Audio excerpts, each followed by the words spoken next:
Hello and welcome to The Worlds That Were, the Warhammer 30,000 alt history clusterfuck of a roleplay series here on this channel that you're watching it on. I am joined, as per usual, by Ronan, playing the Fusterclock that is Callister. Greetings. Adam, who is very graciously acting as my cameraman. The pain is real. Yeah. Tim is also here. Hello. Evan is also here. Hello. Unfortunately, Sebastian is not able to join us right now, as I'm fairly sure he is a Christmas elf. Can someone confirm that? I think he's Elf? He's doing Christmas holiday-related things, isn't he? He said he was going to be busy because of holiday stuff. No, I don't know if I want to reveal that information on stream. He's a Christmas elf, we'll leave it at that. He's Yeah, Christmas he's elf. a Christmas elf. I'm fine with that. Excellent. Right, well, now as I'm hoping that there's probably going to be lots of new viewers by the point I actually end up putting this episode up, we'll do a quick recap of what's going on, as I'm fairly sure a lot of you are going to probably skip the prologue, and I don't blame you, it went on. So, we are playing as a group of recently elevated Raven Guard Space Marines. They have just... Please stop spamming things, it's very distracting. They have just taken part in... Sorry, I need a specific role for it to work, right? So I'll stop. Yeah. They have just taken part in the Revolution of Lycaeus, the prison moon that, up until very recently, was their entire world. After the sudden appearance of the ghostly figure known as Corvus Corax... Corax? His name is one of those two words in some certain combination. They rose up, they cast down their oppressors, and they conquered the moon. At which point, the main planet of Kaivar sent a reinforcement fleet to attempt to retake the moon. They managed to hold them off for a while. They were a bit trapped on the moon with no real way to fight back at this point, until thankfully, the Emperor of Mankind and the Imperial Navy arrived and... well, they decimated the Kaivan fleet. There's still a thick cloud of shrapnel filling the void between Lycaeus, now known as Deliverance, in recognition of the hard fought for freedom that the formerly prisoners now have acquired for themselves. Kaivar and Lycaeus, like I said, now known as Deliverance, have officially joined the Imperium of Man. One willingly, one significantly less so.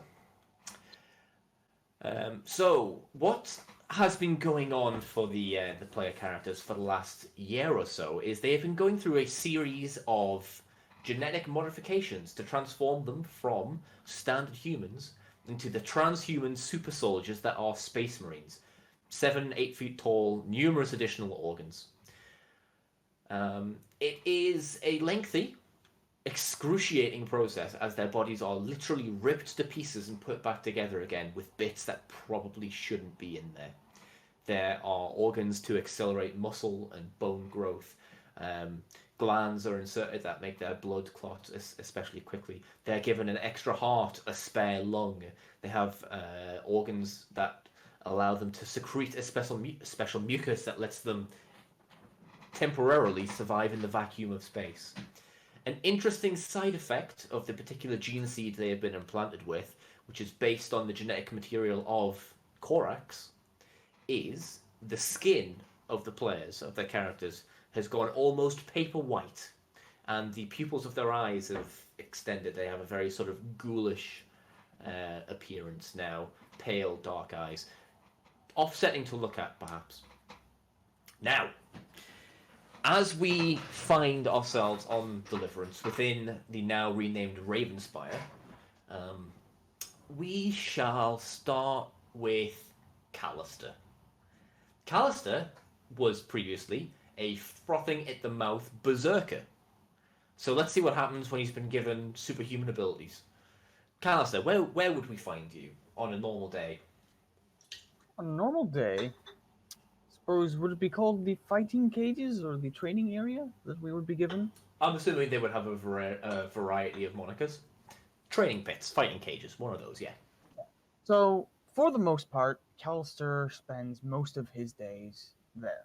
Obviously, the various augmentations has received has put himself off balance for the most part. There's a great deal more muscle and weight to move around, and despite the superhuman agility and speed and reflexes that he's been gifted, it's all a little bit disorienting for the most part. So he has to rebalance himself to become the warrior that he knew he was. So yeah, he'd be there.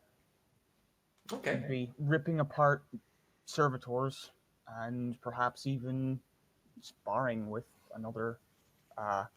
Would we be full Astartes or are we still proto Astartes? By this point, you will have reached the completed form of an Astartes. Then yes, I might even be sparring with another Astartes. Would you Although- want to be... Oh, Go on. He's not as maddened as he once was when it came to how he fought before. When he fought before, it was brutal strikes, kicks, bites, and scratches, sometimes even. Now, however, it's more of a martial art. His face is more dead set rather than broken out into a savage snarl. He doesn't growl or emit as much noise as he once did when he would fight in the past, screaming. It's all very serene, tranquil now. Okay. So, you are currently sparring with another recently ascended Marine. This individual was also a prisoner on Lycaeus. It's not one of the group that we've encountered previously. It's just another brother from one of the spires who is similarly to yourself trying to come to grips with their new forms. You're going through some of the techniques that you've either been drilled by already ascended Marines or that have been inducted into your brain. You're practicing the strikes, the blocks, the deflects, the grapples. Give me a plus 10% awareness test, please. Out of armor, yes? Out of armor, yeah. Excellent. Plus 10 awareness test. That's already out of plus 10 because of heightened senses now. Plus 20. Oh! Nice. Great way to start off.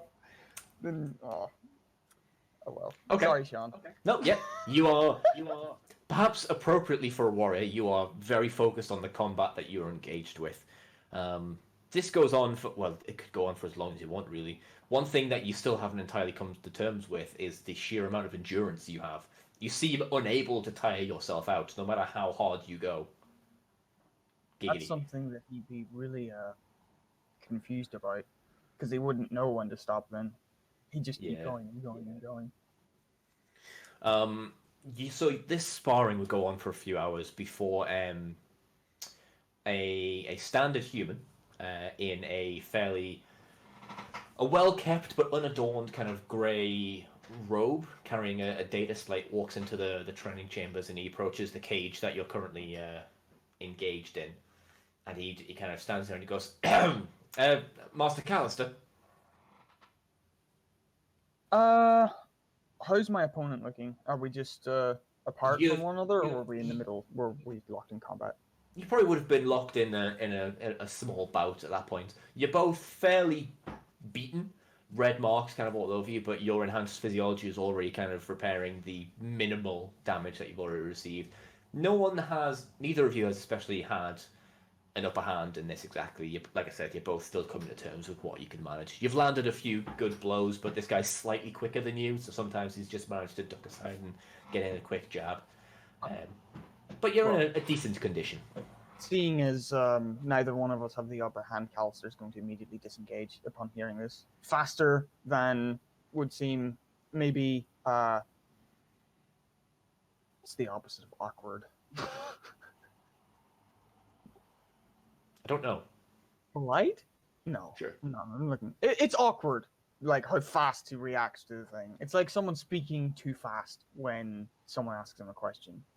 Okay. there's a very So as you step away from the swing, you see that your sparring partner kind of half steps in, expecting that you'll just kind of get some space between you to move in for another attack.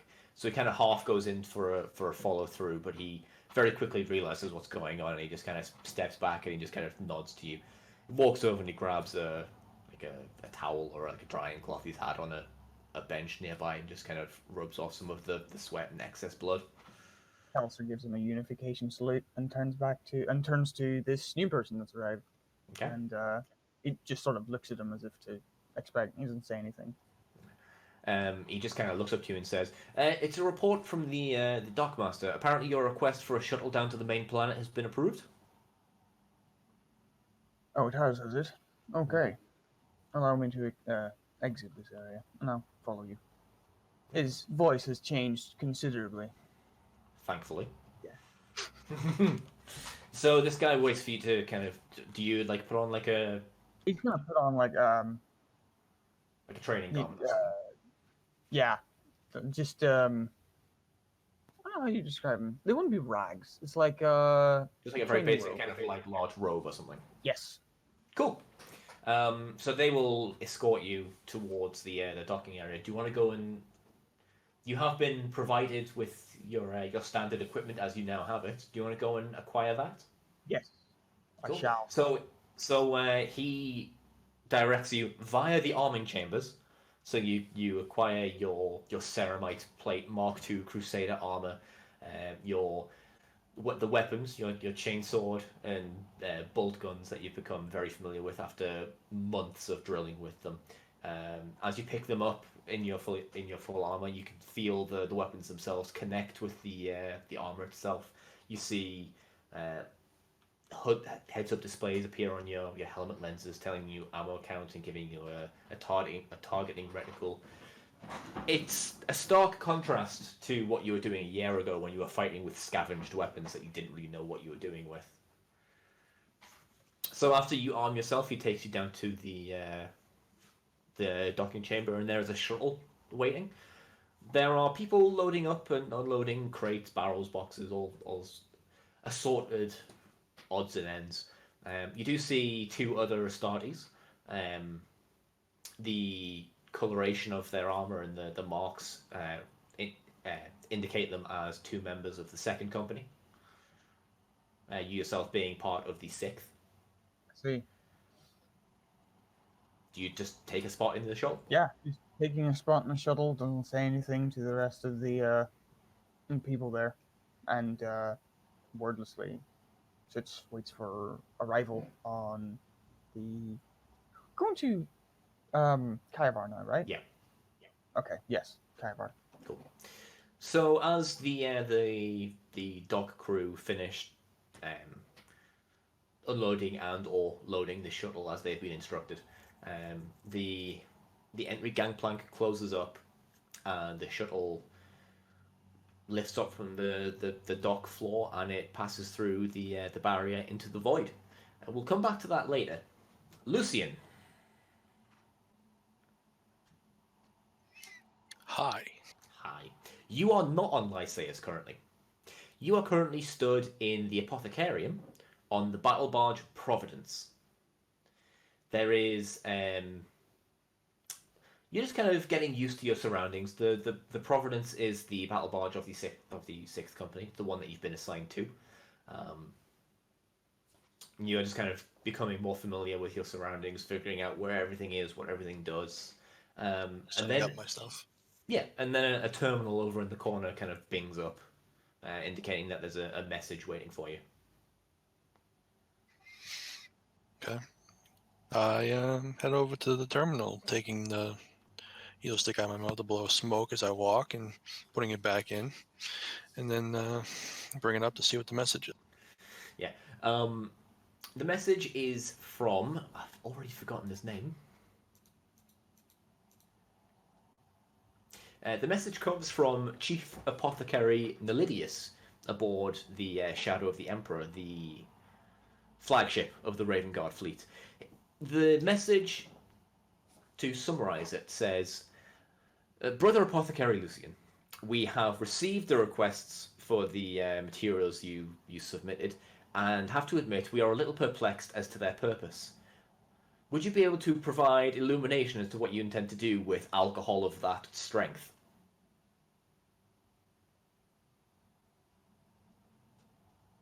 God damn it, Tim. I mean, he just kind of chuckle as he reads it, and then go about writing out the formula and the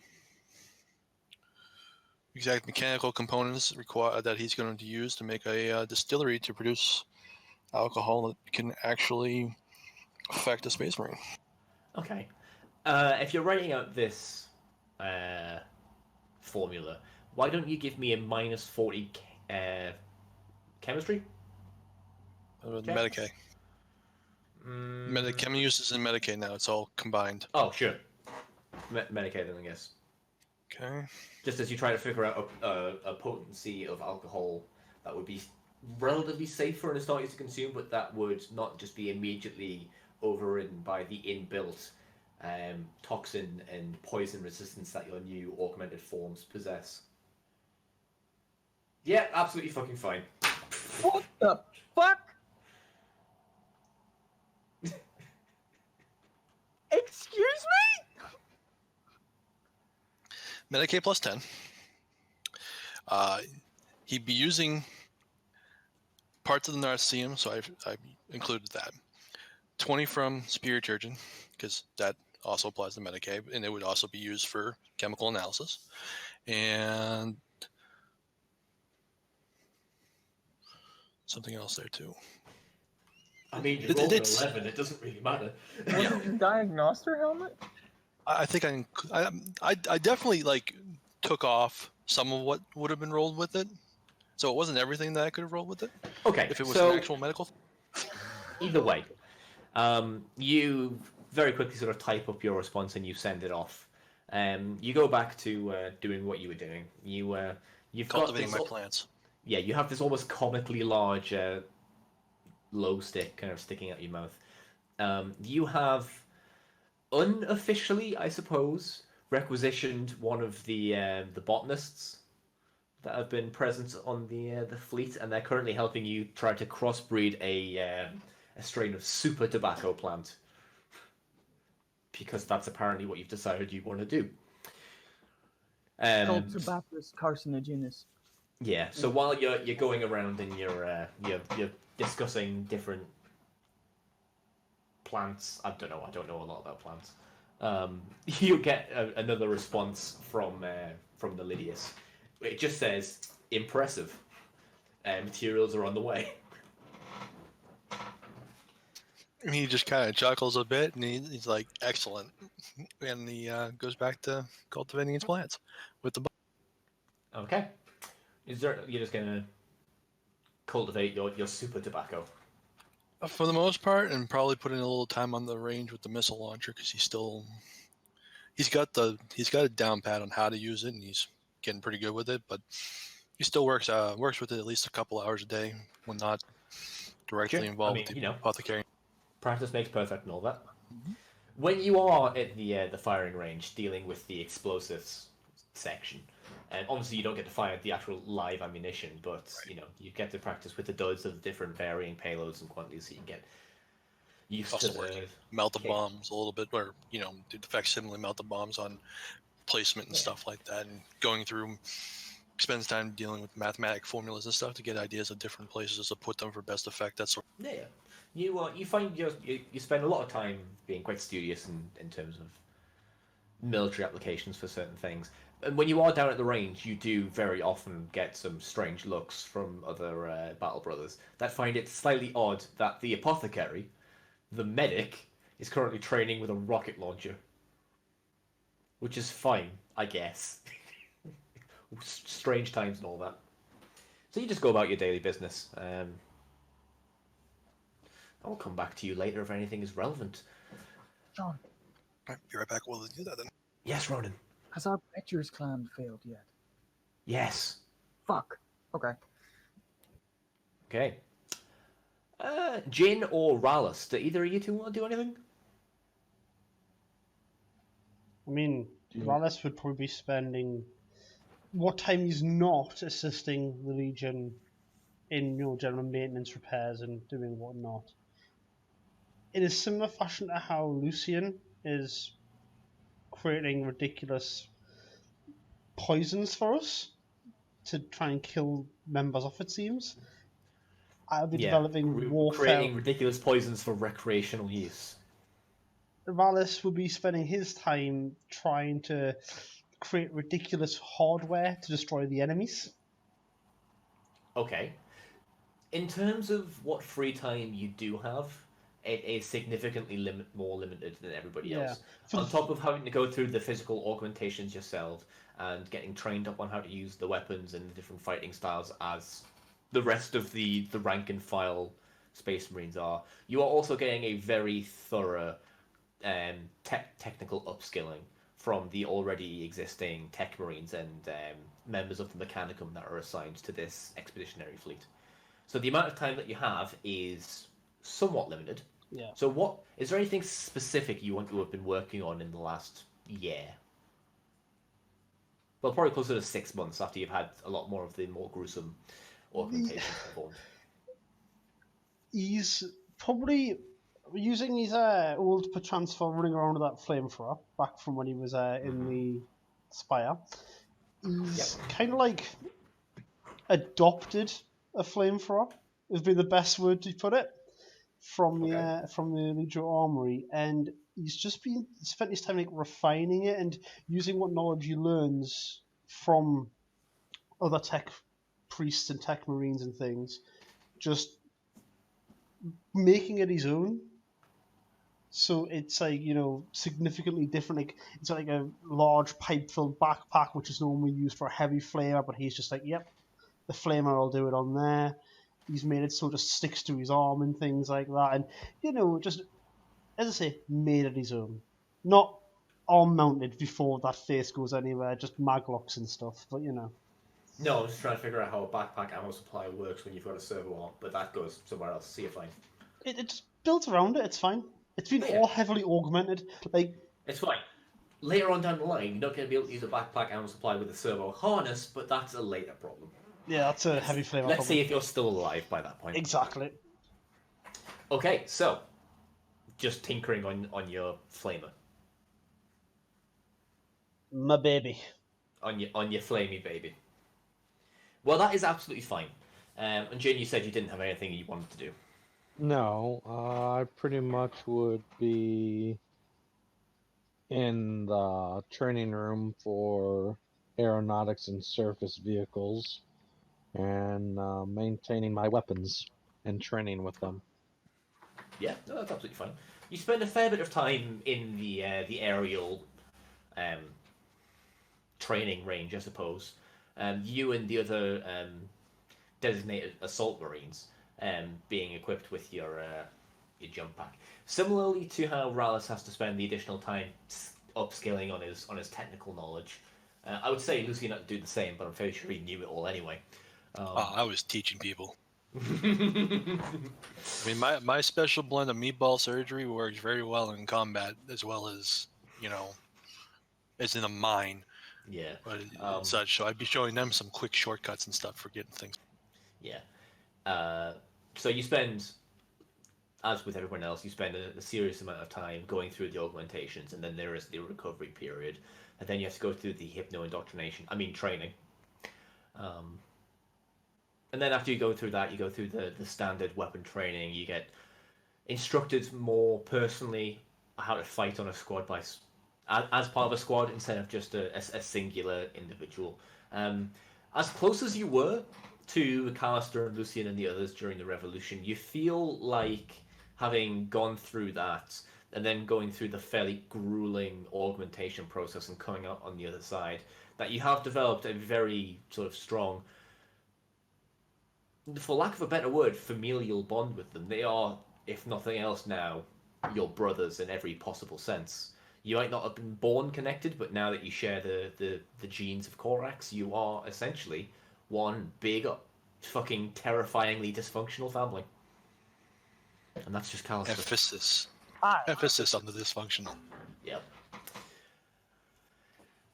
Okay, let's jump back to Callister. You are currently sat in a restraint harness in the back of the shuttle as it shoots off towards Kaiavar. Um, you have a vague sense that you know where you're going, so once the dropship lands, it doesn't take you long, relatively speaking, to figure out where you need it to go. Something that does strike you is how much Kaivar has changed. Now, you remember it being fairly urbanized and industrial, but after the compliance, you can see very obvious signs of battle damage. Buildings which have been essentially blown to rubble, some burnt down. You can still see sections of street and highway that have still been ripped up from impacts. Um, there is a fairly heavy military presence on Kaiavar still. Not as many Astartes. It is primarily Imperial Army, the companies that have been attached to your expeditionary fleet, essentially just garrisoned on Kaiavar to maintain the peace and make sure the less than voluntary transition of power is going according to plan. As you progress through the streets and as you start to delve down into the lower levels of the industrial hives, you start to come into contact with more and more civilians. And when they see you, the reaction is almost uniformly to try to get out of your way as quickly as possible. You've experienced some... You've had some interactions with mortals now since your ascension. The crew aboard the Providence, the staff inside the Ravenspire themselves, they do view you as different. There is almost a sense of reverence in their interactions with you, but what you're seeing from the civilians is just outright fear. Something about you terrifies them. Do you want to do anything, or should we just carry on? Well, seeing that during the flight over, Callister was obviously put in a restraint harness, to make sure that he doesn't rattle around when it comes to re-entry and whatever. Mm-hmm. But there's something that harkens back in Callister's mind to being forced around in restraints when he was in prison. He was often done that after, various fights and scuffles and whatever, and to come out and start seeing that people were still afraid of him. It eats at his now far superior mind, but it still eats at him somewhat to see people running in fear, like nothing has changed. Obviously, he has changed. He is more than man. He's anything as close to a demigod now. But something Lucian and Corax had told him over the course of the year out, getting augmetics and getting ready for what would be the greatest crusade that the galaxy had ever seen, was that the more things change, the more they stay the same. And he can't feel fear anymore. But there is a sense that when he does meet his parents, if he meets his parents, because this is the reason he's looking for them, or he's down here, that it's not going to it's not going to end particularly well. Okay. But that's just his thought process as he continues to walk. So you're just heading in the direction of where, to the best of your now augmented memory, your parents resided when you were taken. Yes. How long was it between you being taken and the uprising? He was an infant, given away so that his father did not have to go to prison. Oh yeah, of course. You were just traded off, weren't you? Yes. Okay. So we'll say for the purpose of this, you managed to put in some information requests and you managed to find out where your biological parents were actually. That's just the traffic and on the. It's all the ore freighters. It's man. Yeah, they're just trying to get out of the way of the Astartes. Yeah. So you put in a couple of information requests and you managed to find the current living quarters of that are registered under the names of your parents. It probably takes you about 2.5 hours of walking from when the shuttle lands to actually get there. When you do get there, it is what looks like it's a prefab construction. There is a small barred window in the front, probably no bigger than a foot, a meter wide and about half a meter tall, and a single door that would recess into the wall itself. Nothing decorative or anything on the exterior. Just the address number stamped into the door itself. I think that Callister did not know, ever, was his given name, the second one. He'd only ever known his first. What is the name that is stamped on it?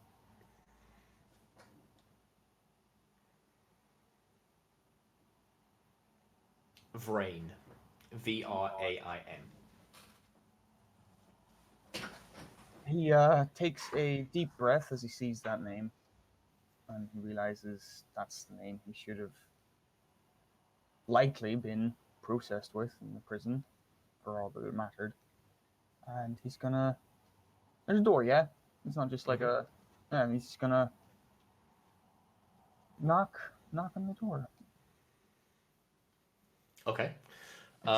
You attempt to gingerly kind of rap on the door with one of your knuckles, but like I said, you're still getting used to your newfound physicality, especially while you are encased within your armor with the strength enhancing power fibers that make up the underlayer of the armor itself. You knock on the door with a firm boom, boom, boom, and you can hear I'm coming from the inside. It's a male voice, fairly raspy almost. It's kind of hard to pick it up through the door, through the echoing of your knock. You kind of take a half step back so you can get a clearer view of the door as it kind of slides open with a bit of a screeching metal on metal grinding noise, and you see a man probably in his late 40s to early 50s. His sort of dark brown hair is starting to show signs of going grey in the little bit that he has. His eyes are partially clouded over, so his eyesight's clearly not very good. His skin is filthy, his clothes are tattered and raggy. When the door opens, you get a very strong, almost fungal smell coming out of the living quarters. He just kind of looks up to you, and skin goes pale for a moment as he looks up and he says, "Is there something I can do for you, my lord?" Master Vrain. Comes the... Yes. So what you say? It comes the synthesized, vox output. Yeah. Voice from the Vox Grill. Mm-hmm. When he says yes, Callister will simply lift his hands, twist the helmet slightly, and lift it off. You can't. Shit! Really? Mark II helmets don't come off. Wait, what? Well, at least not easily. It's a whole process to remove them. You can't even turn your head that much. To turn, you have to do like the Batman full torso turn. I was under the impression you could just pull them off, like the rest of the ones. Nope. Shit. Okay. Oh, well, that's changed a lot of things for this.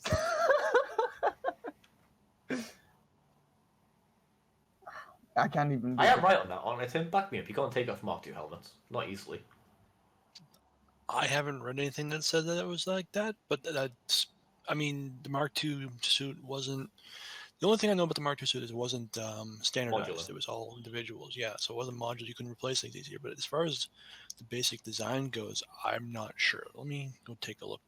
I'm fairly sure you can't easily take the helmet off. Well, I might be... Let's move on.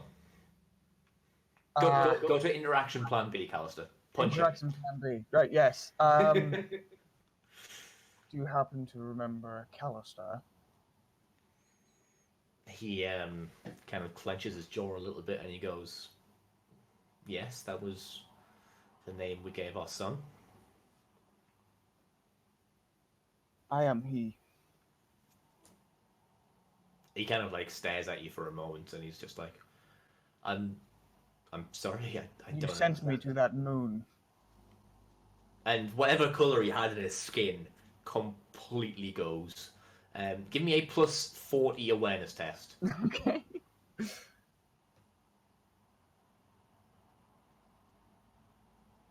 That would be 55 because of the other ones. Jesus. Yes, okay, it would have been. I don't know how to describe smell. It's not visual, it's not audio. Olfactory? Oh, that works. Yeah. But with a 20, you will definitely pick up the slight smell of fecal matter. Oh no. Jesus. And he's just like, that's not possible. I was gifted by the one that granted us the ability to free ourselves. You left me to rot on that moon. I didn't have a choice. What do you mean you didn't have a choice? The sins of the father should not be exacted on the son. Yes, but if they were going to take someone, and if I they spent 20 years in that hellhole. 20! Eating my own filth. Living in the mines. Working until my back gave out. You let that happen to your son. What kind of man does that make you? Callister pushes. I don't know if he can even fit in the doorway, but he's gonna push through it. Like, if the fucking prefab shit breaks, he's breaking it. Yeah, you essentially just with the sheer mass of your body, especially when you're in your armor, you essentially just walk towards him, and he does kind of like step back, but just because of like the size of your stride, you do just kind of push him back through the doorway. As you kind of squeeze through at kind of a diagonal, you do hear the frame around the door cracking, and as you can't entirely stand up to your full height when you are actually inside. You can stand up almost fully, but you are slightly slouched over, and you can feel the back of your helmet kind of just tickling the ceiling. And he just kind of looks up at you and he just goes, I. Was Mother involved in this scheme? Where is she? He just kind of like looks down at the floor and says, she died. From one of your schemes? How You did can she see die? the colour kind of come back to him slightly, and he just kind of looks up at you and says, no! When you fuckers came down from the sky and set the planet on fire! Callister is taken aback by that, but he does not show that. One of you monsters, clad in your walking tanks, one of you came down and ripped her to pieces! In front of everyone, in the middle of the street!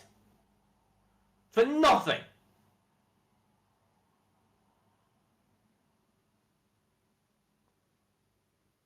We've been told that your emperor has come to deliver some great unification to the galaxy, to bring back the glory days of humanity. If that's how he intends to do it, I want no part.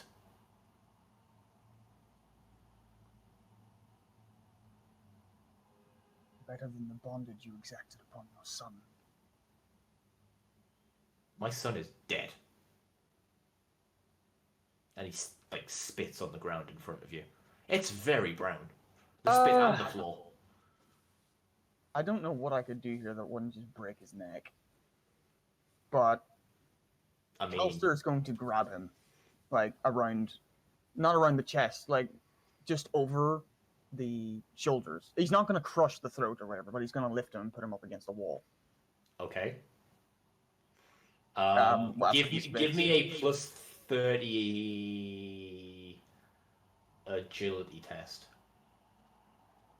Not fine manipulation, so you don't take the minuses for that. 26. Okay, yeah, you're fine. You don't just accidentally crush him. Go on.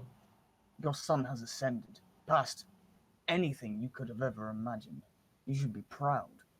We will be spreading the glorious unification that the Emperor has exacted upon it, this galaxy. And you will serve.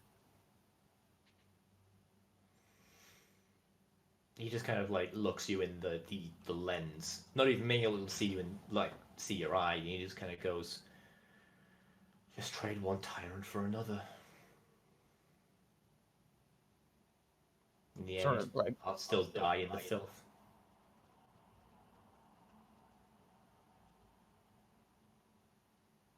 he doesn't throw him down, but he does like shove him up against the wall once more before just letting him go. Okay. And he slumps says, down to the ground. Just he says, kind of laughs. Great.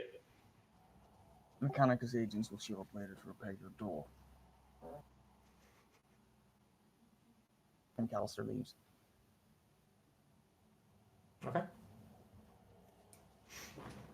Do you just want to return to the shuttle port?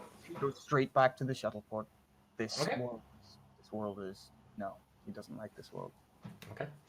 Do you want to return to Deliverance, or do you want to return to your housing aboard the Providence? Providence. Okay, cool. That's where Lucian is, right? In fact, Yes. he'll call ahead to Lucian specifically. Yes, Lucian is aboard the Providence. Yeah, then Need to get in my still. that's where he's gonna go. Okay. It takes you again a couple of hours to get back to the shuttle port, and again, as you're traveling there, everyone that you encounter from Kaibar itself gives you a wide berth. You make it back to the shuttle, and it takes about another 2 or 3 hours for it to be refueled and other supplies and stuff to be offloaded and such. You eventually fly up. You have to make a connection at Deliverance to get back up to the Providence, but within the next sort of 6 hours, you are aboard the battle barge Providence. You are aware that Lucian... Sorry, go ahead. Were those people from the second company still on the transport when I went back? No, they were gone. Okay. That's fine. Continue. You get a connection from Deliverance to the Providence, and you land. You disembark from a... They wouldn't have... A transport of some type. They wouldn't have sent like a Stormbird just for you. That's fine. You are aware that Lucian is in the Apothecarian still? He's just gonna go straight to there. Any officers he passes by, he gives the unification salute. Can he nod? In Mark II fire armor. I will say yes. Okay. You Any do, like, a Astartes? slight nod. Any Astartes or your humans that he's interacted with in the past get a slight nod from him, but that's about it as he makes his way to the Apothecarian. The people that you pass going through the pristine hallways in comparison to what you've experienced previously. You recognise some of them. A lot of the Battle Brothers you kind of recognise before your helmet shows their like identification in like sort of the top corner when you look at them. The humans, you struggle to recognise some of them. A lot of them just kind of seem to look the same, but you know, they give you a respectful distance. They give you a very polite kind of bow as you pass them. Usually, it doesn't take long to make your way to the Apothecarian. The door is currently open. He raps on the a slightly ajar door and will enter. He says, "Lucian, brother, you in here?" You follow the cloud of smoke and you see the man stood within it. Yes, Lucian is there. Oh dear. He looks over. He's like, "Oh, just in time. Excellent. Yeah, let me help you with that. I have something I want you to try." Excuse me? He helps him take his helmet off, Yep. and then he hands him a it's not like a beaker. It's the one with it's like more like a glass, like a jar type of thing. Something like that. He hands him one of those. Here, try this. What is this? I don't know.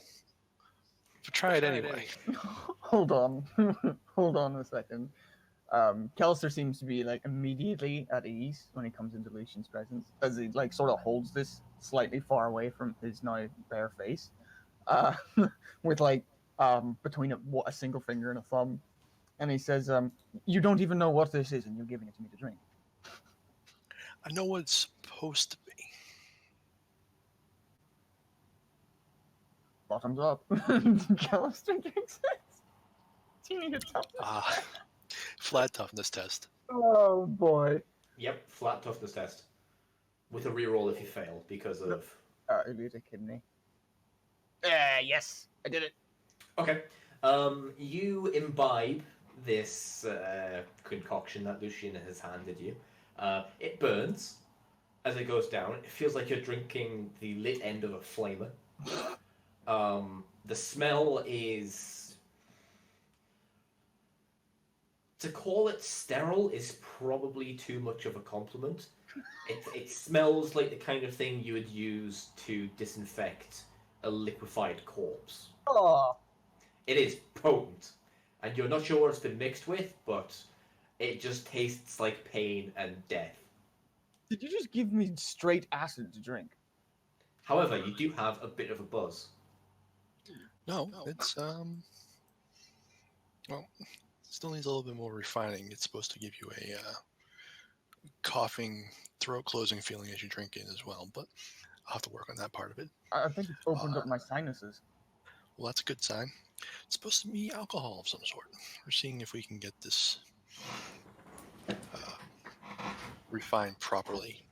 Well, The formula is correct. It's just getting the equipment to do it properly. I did feel something sort of hit the back of my head for a little bit there. You might need to make it either more potent or I don't know. How does chem stuff work? Chem stuff? Chem stuff. Yes. How does chemistry? And just tweak the device some. I don't think it's refining it as well as I'd hoped it would. That's okay. It is I vile will do though. better the next one. I would suggest perhaps changing something in the flavor because it literally just tastes like I drank straight acid. We'll get there. We got to get through getting it the right potency and such first, and then we'll work on flavor. Is there anything else I can help you with? No, that was it. I was just trying to do that. I'll let it sit for now. Maybe it also needs to sit for a little bit before it works properly. Suppose if you need any more taste testing, age. I'll try for it.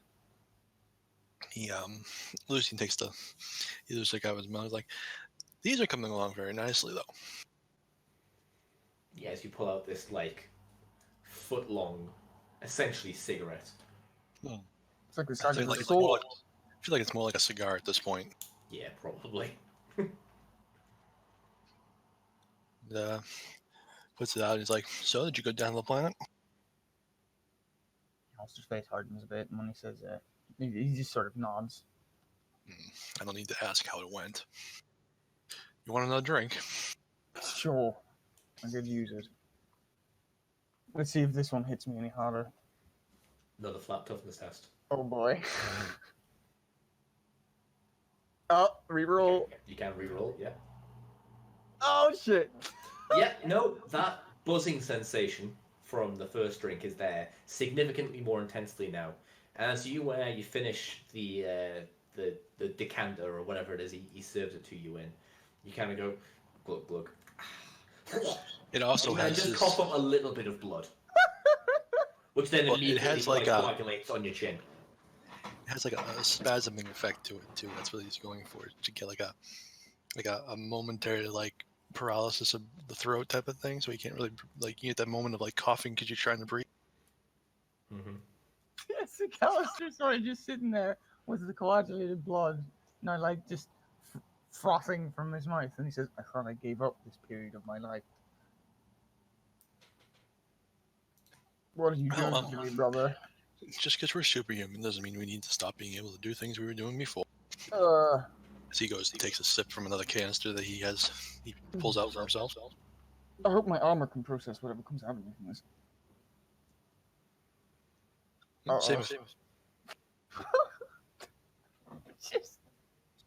Same effect. And he just kind of chuckles once he stops coughing. There we go. That's what I'm looking for. While you two are both just kind of either stood or sat somewhere in the Apothecarion, coagulating blood drying on your chin, empty like conical flasks in your hands, an Apothecarion serf just kind of walks in, clean white overalls and like a rubbery apron over the front. He just kind of like looks between the two of you. He's got a data slate with little stylus. He's been filling in some stuff in.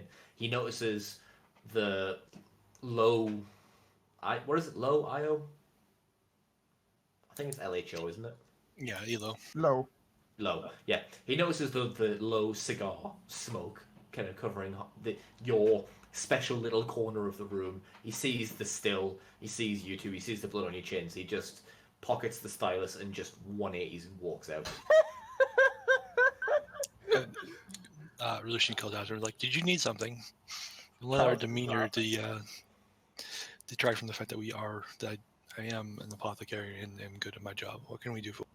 As he 180s and walks out, you just hear him shout over his shoulder, "It can wait!"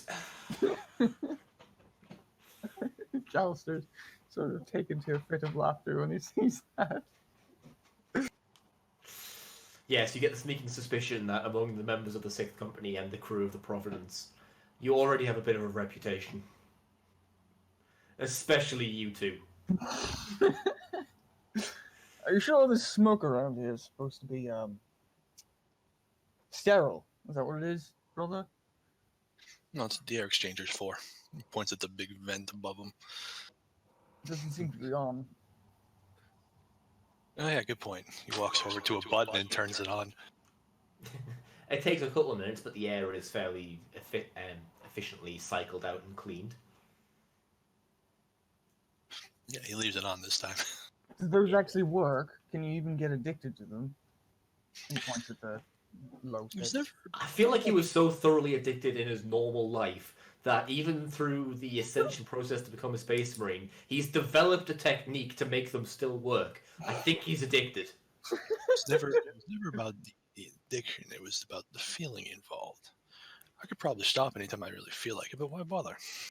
It's not like this. It's not like any of this body, anything that this could do is going to affect this body at this point.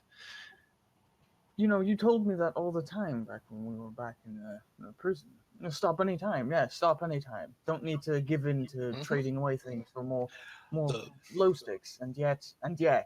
And I made my own, so I didn't have to trade anything. At that point, I was going to go out my own terms, and that was what that was all about. Now it's just, well, I have an image to keep up, and it's actually kind of fun to see the reaction of the serfs when you do this sort of stuff. The reaction is kind of priceless. So maybe we should contact Rallis and see what he can do for us to get a bit of a slit installed in the helmet so that we can still smoke it in armor. Actually, the armor has enough room in the face mask that if I cut it down to about a fourth of what I have, I can still smoke inside the armor. Well then, didn't know that I have at all. put thought into this. Apparently. Somewhere on the shadow of the Emperor, Corvus is just having some strange out-of-body experience when he thinks the Apothecarian has too much free time.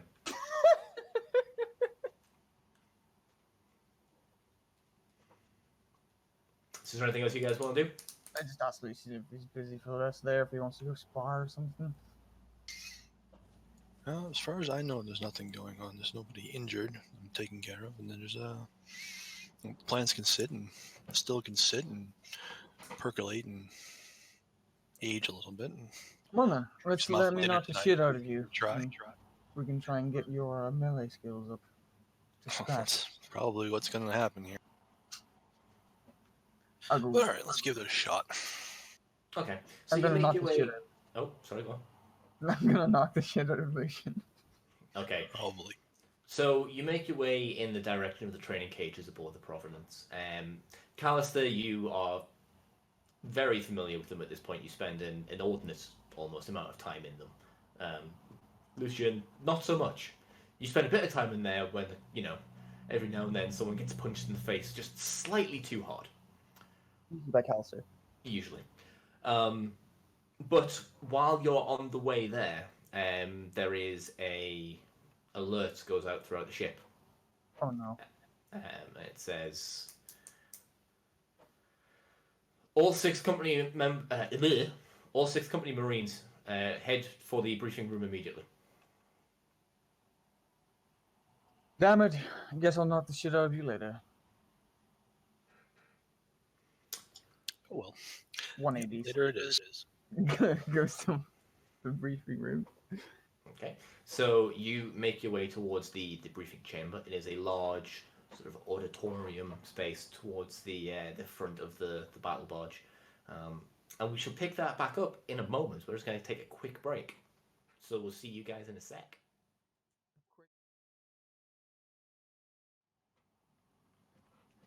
Right, welcome back. So, everyone aboard the Battle Barge Providence has just received the call to make their way to the briefing chamber. It's a large auditorium-like space where they will receive their instructions from their captain. Now, Callister and Lucian, they make their way there, and they're one of the first ones to arrive. They were relatively close, being at the Apothecarion.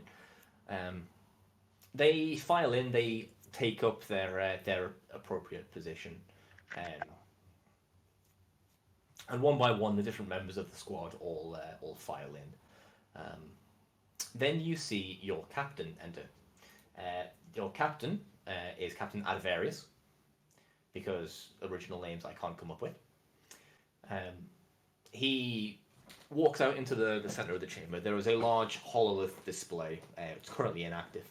He keys in a couple of controls, and a large green tinted display comes up, very similar to what's on the screen right now. He kind of turns to address the assembled company. He says, "Brothers, this is the Telerax system. You will all know, just from being around here or from acquired knowledge, that Telerax is within the same subsector of space as Lycaeus and Kaivar. It is a desert world, not much there." The Captain Advarius, he kind of turns to the assembled company and he goes, "Brothers, we are being assigned our first operation. Our brothers from the Imperial Fists are sending out a cry for help. Apparently they can't manage a small orc problem." Cool. There we go. A reaction. Yeah. So the captain brings up a more specific hololith display of a single planet and moon. He turns to regard the company again and says, "This is Telerax Prime. It is a primarily uninhabited world. It is only important for its strategic positioning. There is a single Imperial bastion here. This is Bastion Cygnus. It was set up approximately 5 years ago. There is a small Imperial Fists garrison. I believe they are almost a company strength. There's the 7th Bastion Company, commanded by Captain Gorgoroth. They have sent a request saying that they are being assaulted by a large orc force, and the mainstay of the Imperial Fist Legion is currently deployed on the far side of the sector, and we are the closest to render assistance.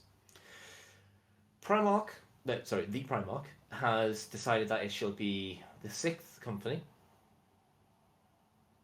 that will be sent to render the assistance to them.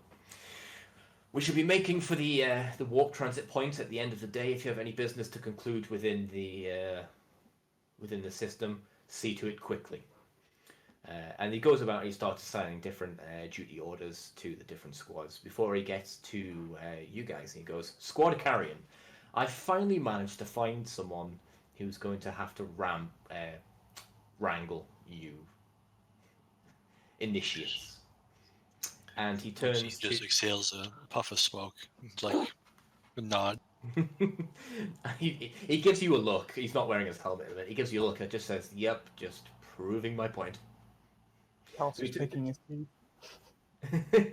Lucian is trying his hardest not to laugh. Yeah, he turns to an assembled group of Marines who are stood kind of near the hololith display, and he beckons one over, and he says, "This is Sergeant Eidolon. He is going to be essentially your manager, I suppose. He's going to make sure that you stay in line and just keep things running smoothly. Lawrence, would you like to describe your character for us?" Yeah. Impendio Eidolon is a veteran of the Legion. He was born and raised on Terra before being assigned to the Raiden Guard,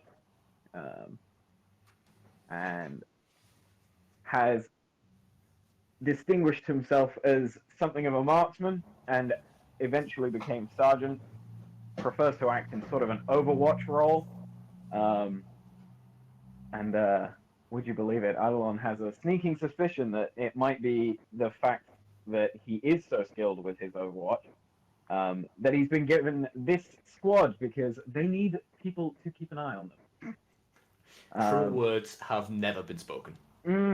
Yeah, these are murmurs that I have been hearing before being assigned to the squad. Yeah, Squad Carrion has a bit of a reputation. Yeah. So he beckons you over to your new command and he says, I suppose now's as good a time as any to get acquainted.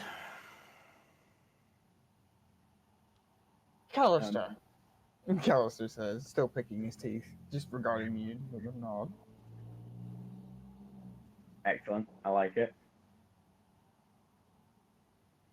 Who's everyone else? I was going to say, guys, this is the point where you roleplay in the roleplay game. Was that the apothecary who was smoking earlier by any chance? No. Yes. Oh. Yeah. He pulls out a second one and offers it to him, and it says, Lucian O'Neill, apothecary, demolitions, heavy weapons. That's I'm gonna take the cigarette as well. A particularly interesting combination. I gotta say, I'm a fan. I'm curious. He's usually our squad's everything. Excellent. I can deal with everything. That's it. Yeah. Right, who's next? I'll walk up, hold up my hand for like a handshake kind of thing. Rallis, squad tech marine, and supposedly locksmith most of the time. Excellent. Pleased with that. Shake the hand as well. When you say Ingram, lock, do you mean more like you kick the door really hard, or have you actually been known to pick locks quietly? Because those are two very distinct and both very useful skills. they tend to end into a power pick, finishing opening the door. One time, twice, three times. It happens actually quite a lot.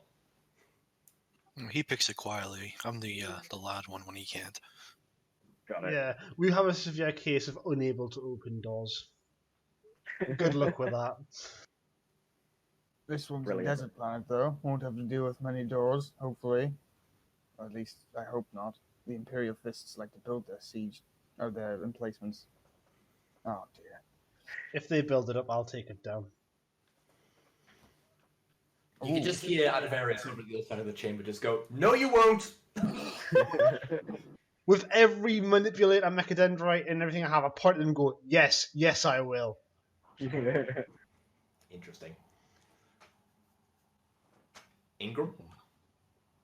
Ingram, formerly Jin. You need intel or someone dead? I'm your man. Excellent. That sounds like something I'm going to find extremely useful. And then we come to Nast. Nast has been uncharacteristically quiet recently.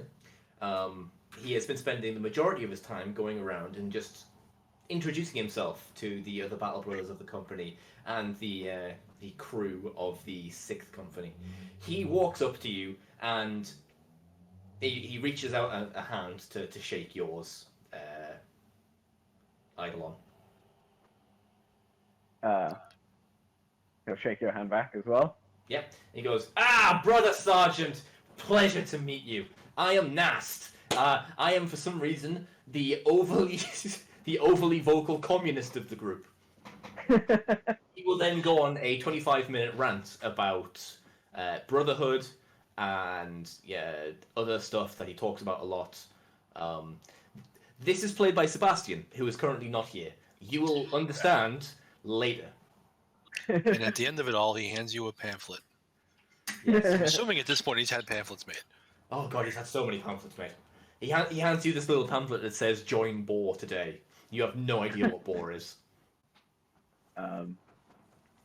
Exceptional. I'm going to take the pamphlet, but this is far more out of politeness than interest, I think. He takes it as a small victory and he goes back to his place with the squad. Brilliant. Yeah. So the captain comes over and he says, "Right, men. Like I said, we're being assigned to help reinforce the position at Bastion Cygnus on Talarax Prime. The information that we've managed to get out of the Imperial Fist transmissions, which are there's been some kind of interference. The communications haven't been amazing. Apparently, a large orc fleet translated in a number of months ago. A large rock structure managed to make landfall on the planet, disgorging a fairly large orc horde.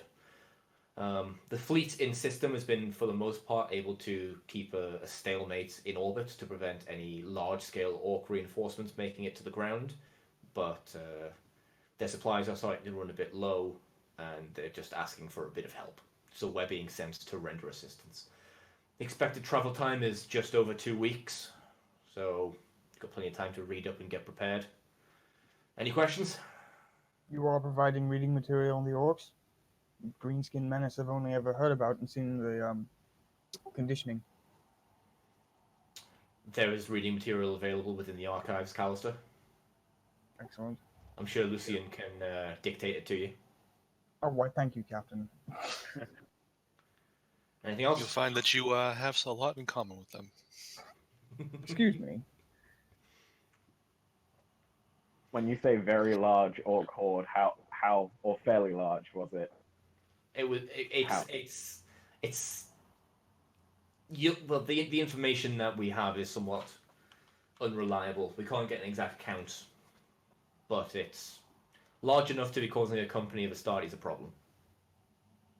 Ah, that's cool. That's never a good sign, really, is it? Yeah. All right.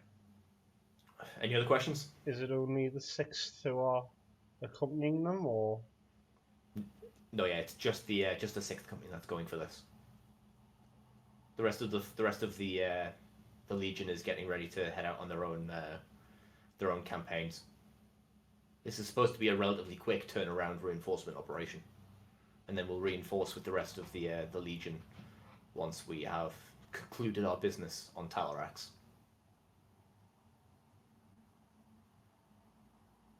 How long ago was this communication received? We received it approximately 2 days ago. You said jobbled. Yeah. How big was the fleet in the system? The Imperial one now. A couple of battle barges, primarily some strike cruisers.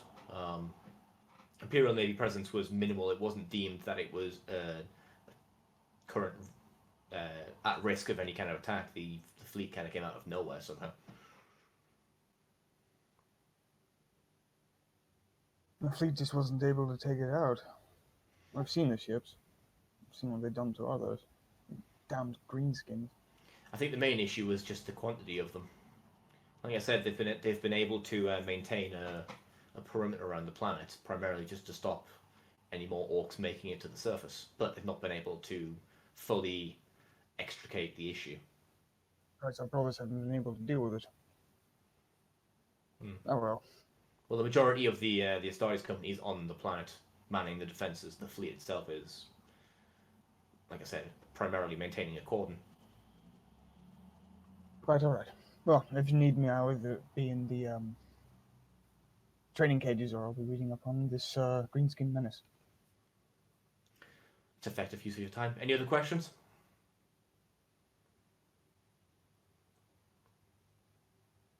Nope. Good. The army chambers will be made available for you in the next couple of days. Supplies are being arranged. If you have any further questions, pass them up through your sergeant. Dismissed. And he walks back to the hall to start looking over more detailed tactical maps of the planet. Unless there's anything that anybody especially wants to do in the immediate right now time. Is there a terminal there that I could use to look at the planet maps that he's looking at as well, or? Yes, he can have them forwarded to you, or you can have a copy of them provided. Okay. Would general or like physiology details and stuff be part of our hyper indoctrination, or would that be something we wouldn't know innately? You've you have had some education into the orcs. You are aware of their physiology, what makes them up, that kind of thing. It's a case of everything you know, it feels like secondhand knowledge, even though really it's just copy and pasted memories from other people. Wallace would like to go and try and find out, like, standard. I don't want to say standard orc tactics, but just standard habits to fall into and stuff to see what they could potentially bring that would cause an issue to the Marine Company. Okay. I believe you have Forbidden Law Xenos. Do I think you get it as a standard. No. Standard for Death Watch. That's why it's not damn it. included. Okay, hang on.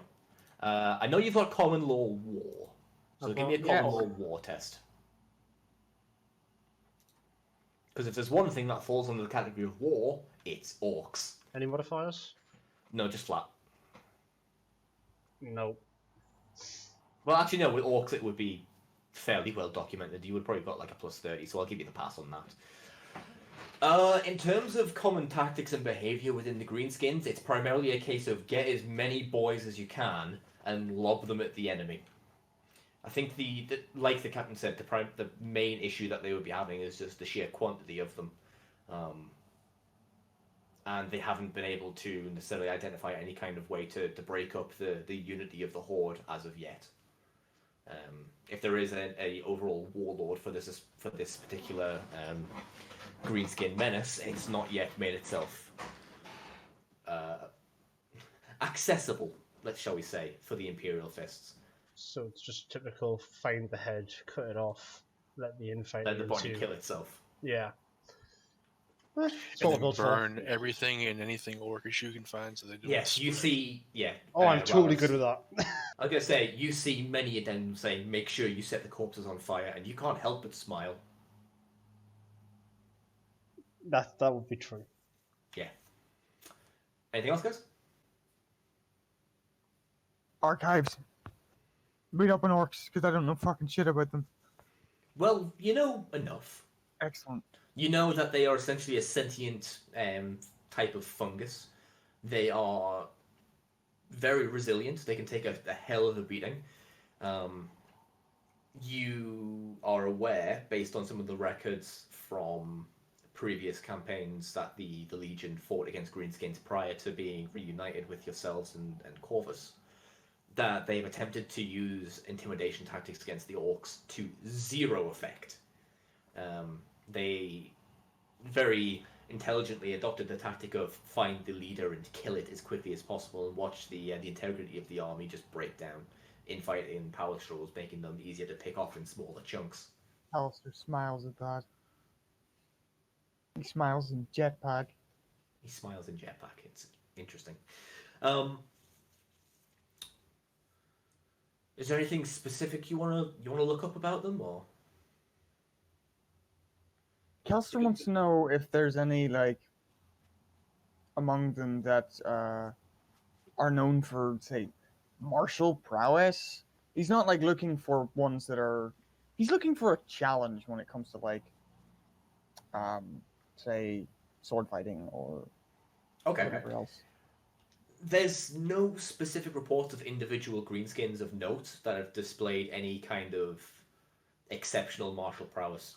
You do get fairly detailed reports about the different types of orcs you get. You read reports on the jump infantry storm boys that propel themselves into combat, literally attached to rockets. You see detailed descriptions and autopsies of orc knobs, bigger than the standard types. You see breakdowns in battlefield reports where people have seen combat with the larger orc war bosses. You've seen a couple of helm-picked footage that shows just how devastating an orc war boss can be when he's in full swing. You see him battering Marines aside with a giant kind of ramshackle power claw.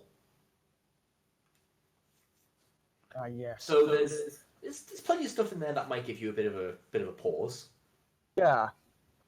This isn't something Callister's particularly... He's never fought in Xeno before. No, he hasn't. So this is going to be new. Okay. But Do we know who the war boss is for this war? Not been identified. all right, well, he's gonna go see if he can find Rallis if you want to do more stuff with me. If not, then go ask one of the other players and then come back. Does anybody have anything else they want to do? The one extra thing I would look up about, not so much the orcs, but with the Six itself, what deploy, like, how, other than our squad, how much of the resources do we have to our disposal for this?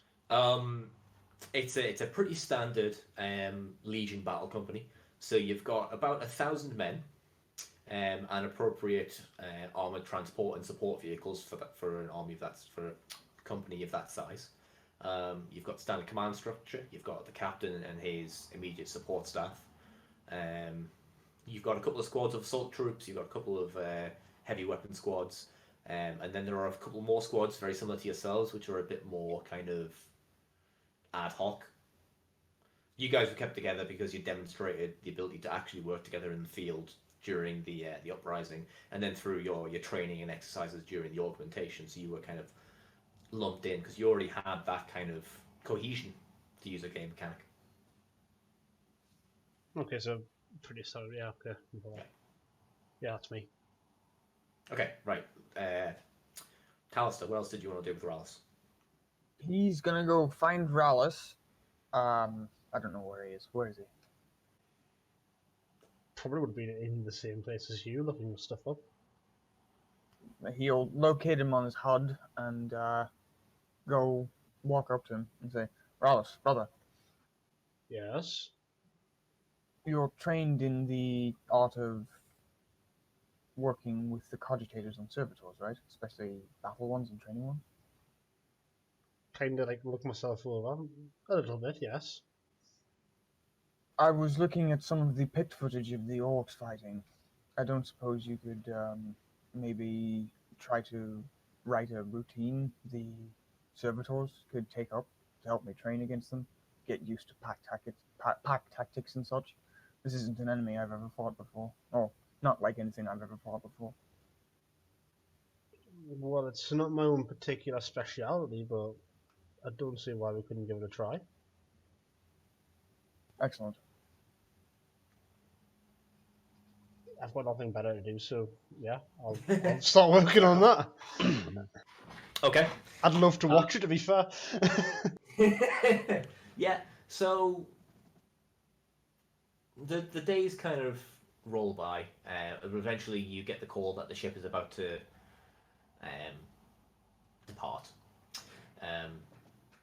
It takes, once the ship leaves kind of in orbit, a surprisingly unemotional affair for you all. You seem completely unaffected by the fact that for the first time you're leaving your home and you don't know if you'll ever see it again, or what was your home, or one of them. Good riddance. Honestly, I feel like that's probably more of the sentiment going around at the minute. You keep yourselves occupied. You go through your daily drills. Eidolon, is there anything you do to kind of get up to speed with the rest of the squad, or anything in these kind of couple of days before the ship moves on? Yeah, kind of generally socialize, make sure I do all of my drills with them. I'm gonna try and get in on this servitor horde training as well. That sounds both fun and useful. Seeing as my speciality is very much individual target. Yeah, exactly. I was kind of hoping that we'd know who the war boss was and we could just go straight for that, because that's ideal, but not so good at fighting groups of orcs. A little bit, well, not nervous. Obviously not nervous. I'm sort of Space Marine gets nervous. I mean, as a Terran Marine, you would have been involved in some of the previous campaigns. You would have fought Greenskins before, so you've got little. Yeah, exactly.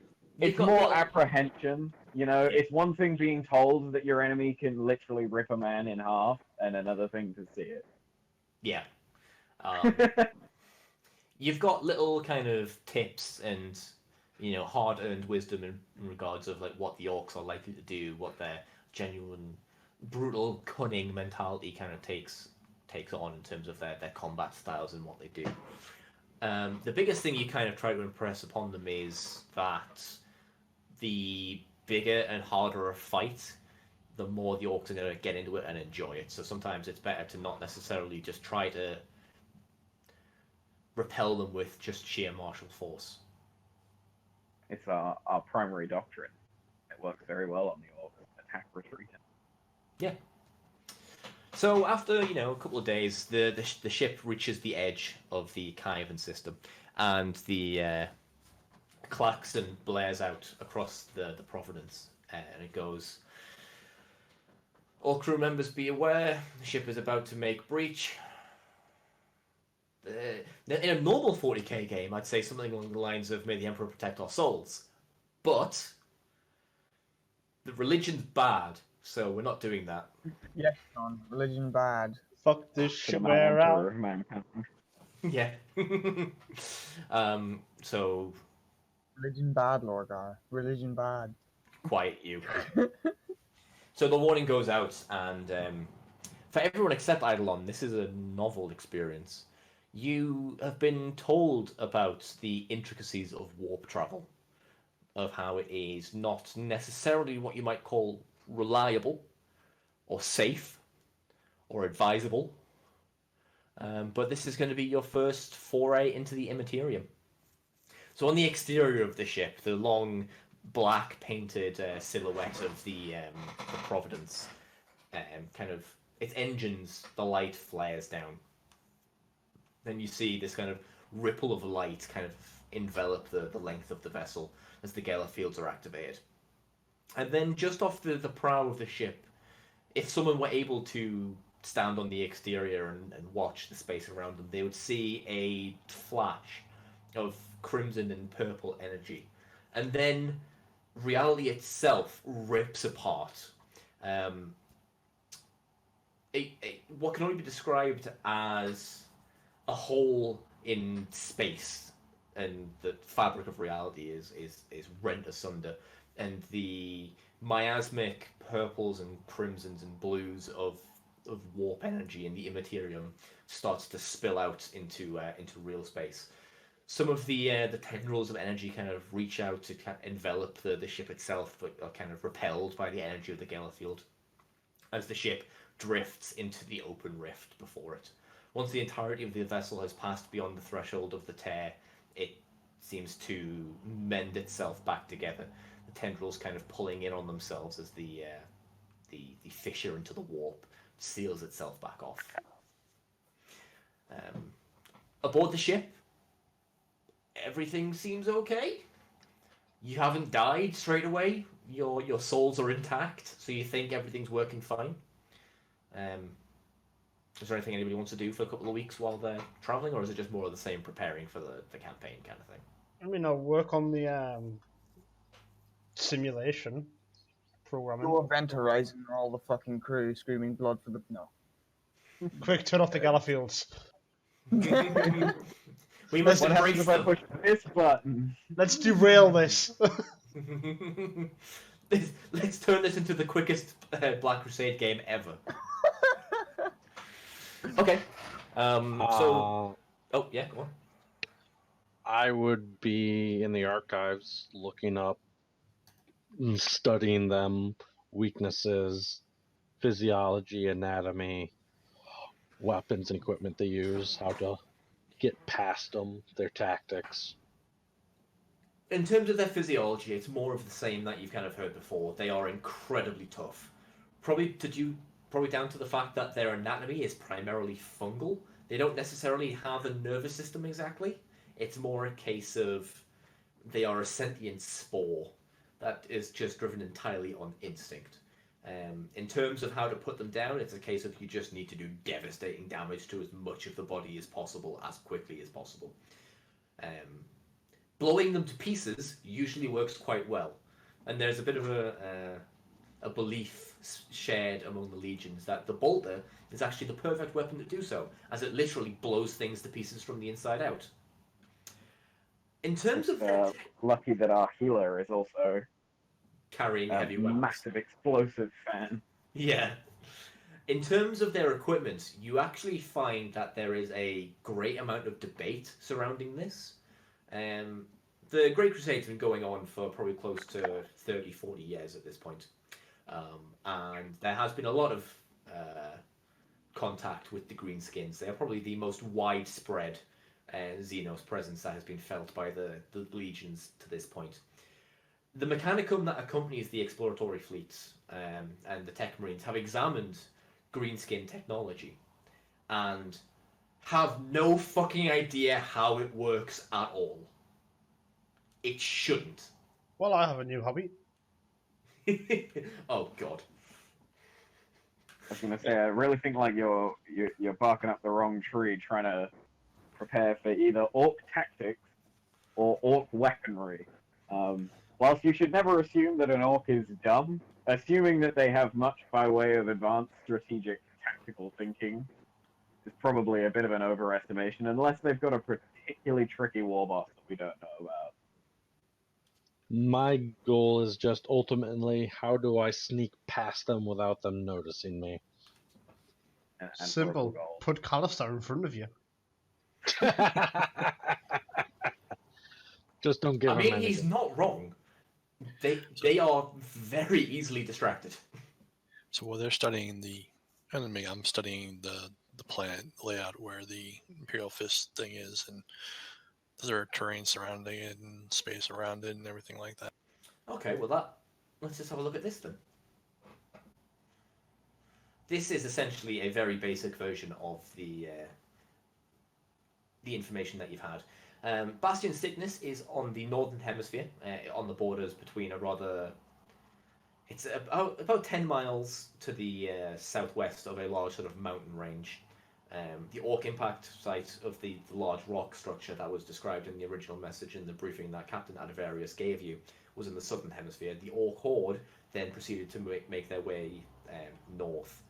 The majority of the Imperial Fist Company and the Imperial Army that was present on the planet has set up a defensive line that, for the most part, has been able to hold the Greenskins back. The fact that they have this set position has just been drawing in more of the horde, which is why it hasn't spread around to other areas of the planet. In terms of the planet itself, there are a small number of isolated settlements dotted around, but they've for the most part been unaffected. There have been some light raids from splinter groups of the horde, but for the most part, a lot of them just took shelter in the bastion anyway. So a lot of them have just been kind of picked over, and whatever was left over in the settlements have been taken by the orcs. Is there anything specifically you want to know? No, not specifically. I'm mostly looking at the overlay of the whole thing and looking to see if there's anything that can be used to exploit, terrain features or anything like that can be used to exploit. Yeah, it's an opening or something. it's But a primarily. there's probably not much there. Yeah, it's like there are a series of fairly extensive mountain ranges in the northern hemisphere, but for the most part, it's desert plains. Like I said, That's there's good. If nothing- we can break the fleet in orbit, we can decimate the fuck out of them with lance batteries. Yeah, it's something that the fleet has been trying to do, but the problem is just with the size of the Orc invasion fleet, they've been a little bit busy. Any other questions regarding the planet? What's the gravitational pull on it? It's fine. It's fine. Yes, it's fine. It's It's fine. alright. Is that Yeah, it? it's good. Yeah? It's good. Okay. I don't know what gravity. Come on, I have a media degree. You're the one that made the planet. Earth standard or more or less? I was gonna say, I assume. Probably about Earth standard Okay. It's fine. because it's convenient. Right. So you spend the next 2 weeks going through the archives, looking up the information that we've discussed, the best tactics and methods of dealing with large-scale greenskin encounters. Also refining my liquid. Sorry. Also refining your beverage. And building a simulation. Yep, and you go through Or many central program. rounds of your simulated orcs fights. The Providence fairly quickly start to have an issue with not having enough servitors. The Mechanicum adepts who are currently stationed aboard the vessel have put in numerous complaints about the amount of servitors you've requisitioned and thoroughly destroyed. Callister has been mentioned by name in no fewer than 17 reports. Is that it? Those are rookie numbers. Got to pump up those numbers. Give it time. It's only been 2 weeks. But after... Yes? Has there been an attempt to servitorize orcs yet? Please don't do that. I really, really wouldn't recommend that. Please don't do that. Like, just out of character, please do not do that. Oh yeah, I suppose the spores would still spread, wouldn't they? Yeah, also, orc physiology is not really compatible with Yeah. servitor technology. Yeah, true. You could also scare them into being servitors. That's a different story. That's a different story altogether. Continue. Yeah. Hey, things for you to do, though. Oh yeah. These are all like targets. Maybe not the scare part. I'll delegate that to someone else. Good luck, Run. Oh boy. Anyway. So, after 2 weeks in the warp, you hear varied reports about the human crew struggling with some of the aspects of the travel. You hear that on the lower decks, there have been reports of violence, of people having waking nightmares, of seeing shadowy figures walking through the corridors of the ship. Nothing severe, but you do kind of overhear conversations every now and then about the casualty rates for this particular trip, and surprisingly low. The warp has been nice and stable for you during this voyage. I'm sure there's a logical explanation for this. No, yeah, the warp is just super calm right now for no discernible reason.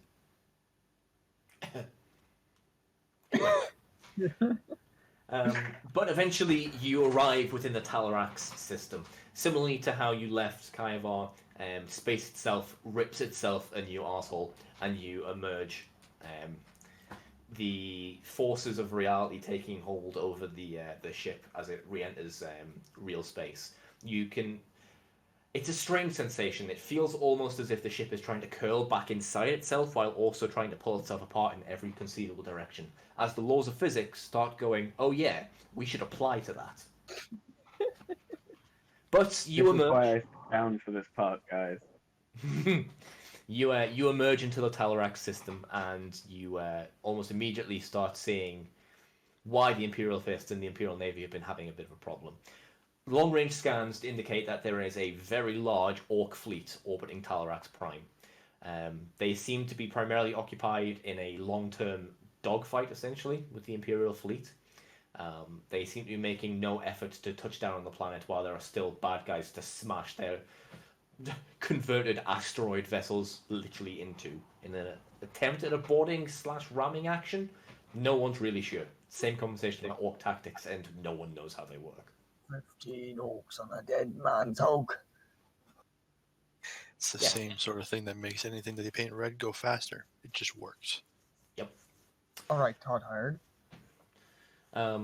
So the captain reassembles the company again, and he says, "Right, we have a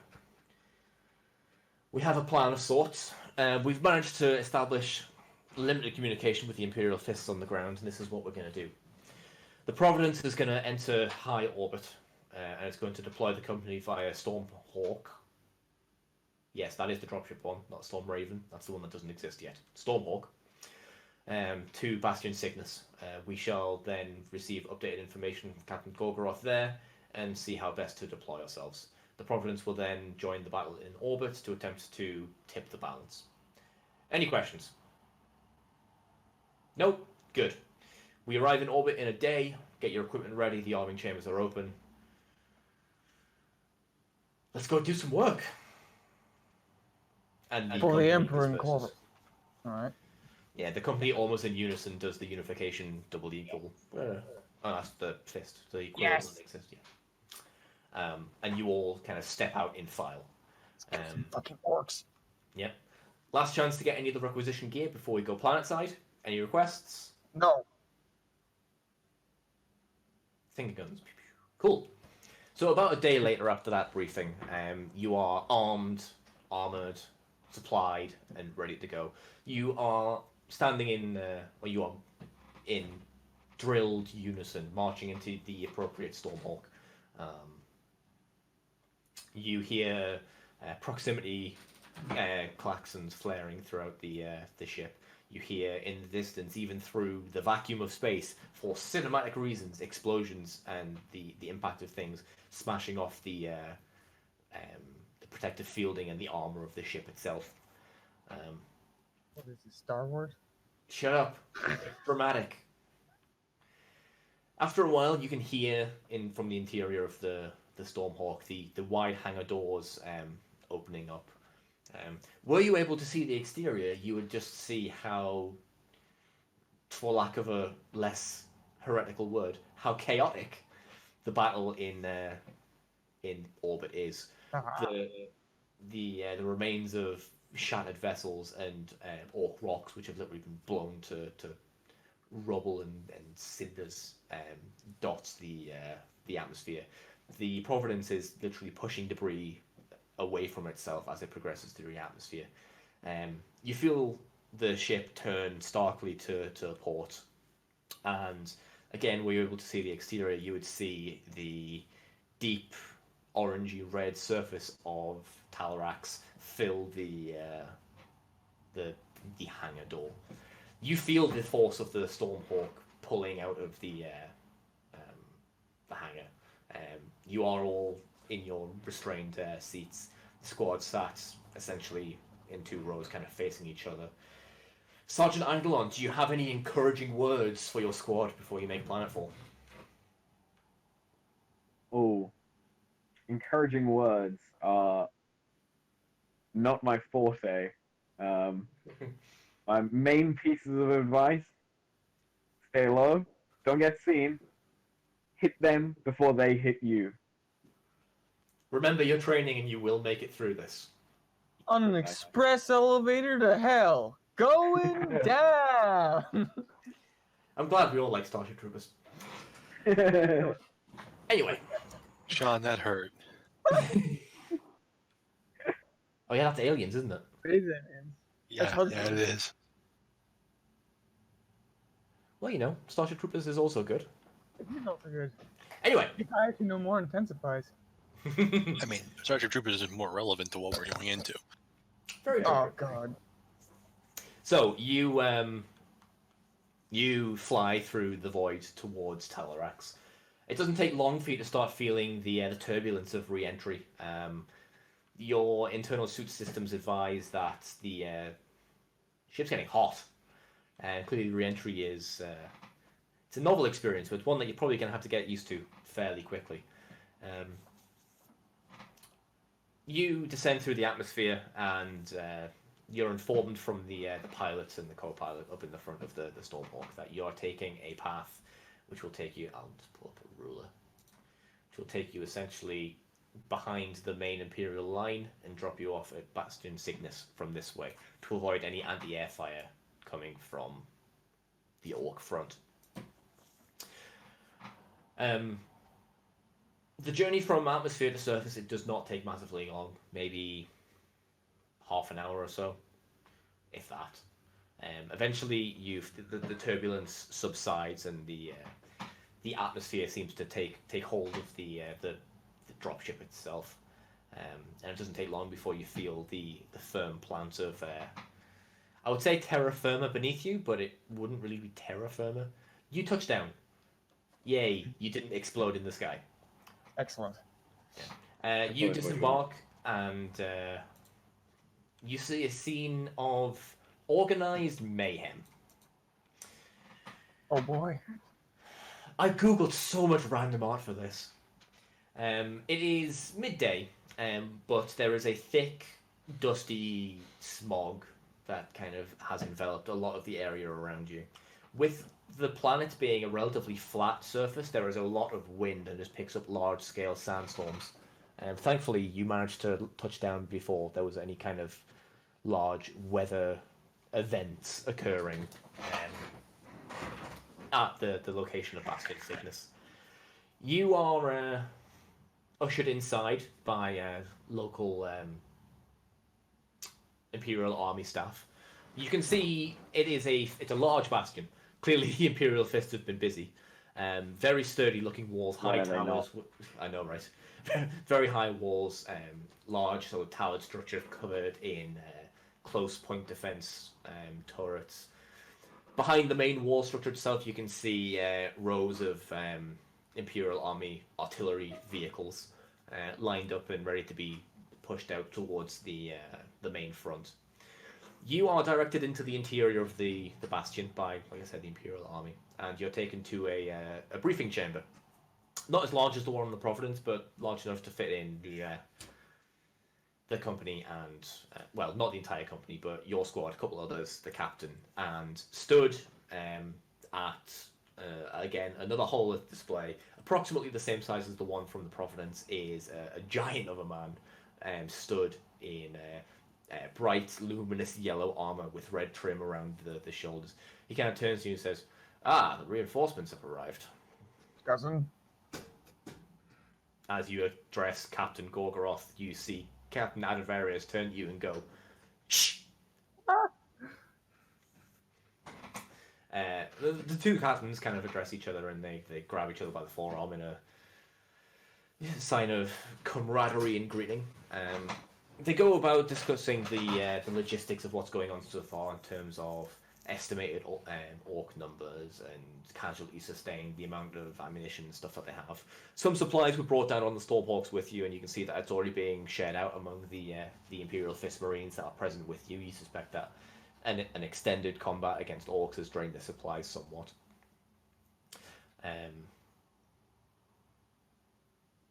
So after the initial, let's call it the formalities, the Captain Gorgoroth, the Imperial Fist, he turns to address the assembled Raven Guard before him and says, "So in short, this is the situation. We have essentially managed to draw the mainstay of the Orc Horde into a protracted combat at the main front. We have been making as much noise as possible to try to draw as many of them in and see if we can identify the Warlord and perhaps take him out and scatter this rabble. The fleet has been doing an admirable job in keeping further reinforcements from touching down, but sometimes smaller rocks do make it through. There's not much we can do about that. Just got to make do with what we have. In terms of what we're going to be doing with your company for the mainstay, until we have more information, we're asking you to maintain the garrison at the bastion. The remainder of the 7th Company will be going out to reinforce the main line and see if we can draw them into a larger confrontation at the front. At which point we'll see if we can spearhead insert you into the rear of their lines and perhaps take out their war boss." He kind of turns to address the assembled squads. Any questions? Composition of the orcs? We've seen primarily their standard infantry. We have seen some detachments of Storm Boys. They have large-scale Gretchen hordes operating. We haven't seen much in terms of orc armor yet, and air superiority is still in our favor. It seems like they don't have much interest in dogfighting when they could have a proper scrap on the surface. Have you tried just provoking the Orc War Boss? So, We've been trying, but there's a bit of a language barrier. This is why we're trying to make as much noise as possible. If we can cause enough problems at the front, he might just get fed up with not making any progress and come deal with us himself. Have they been making particularly intelligent decisions for these greenskins? I don't wish to insult your own by asking them whether they are intelligent, but yeah. No, it's been primarily just waves upon waves of orcs smashing into us and getting repelled. After enough of them have been cut down, they tend to fall back and regroup and come at us again the next day. Do you think they're testing you?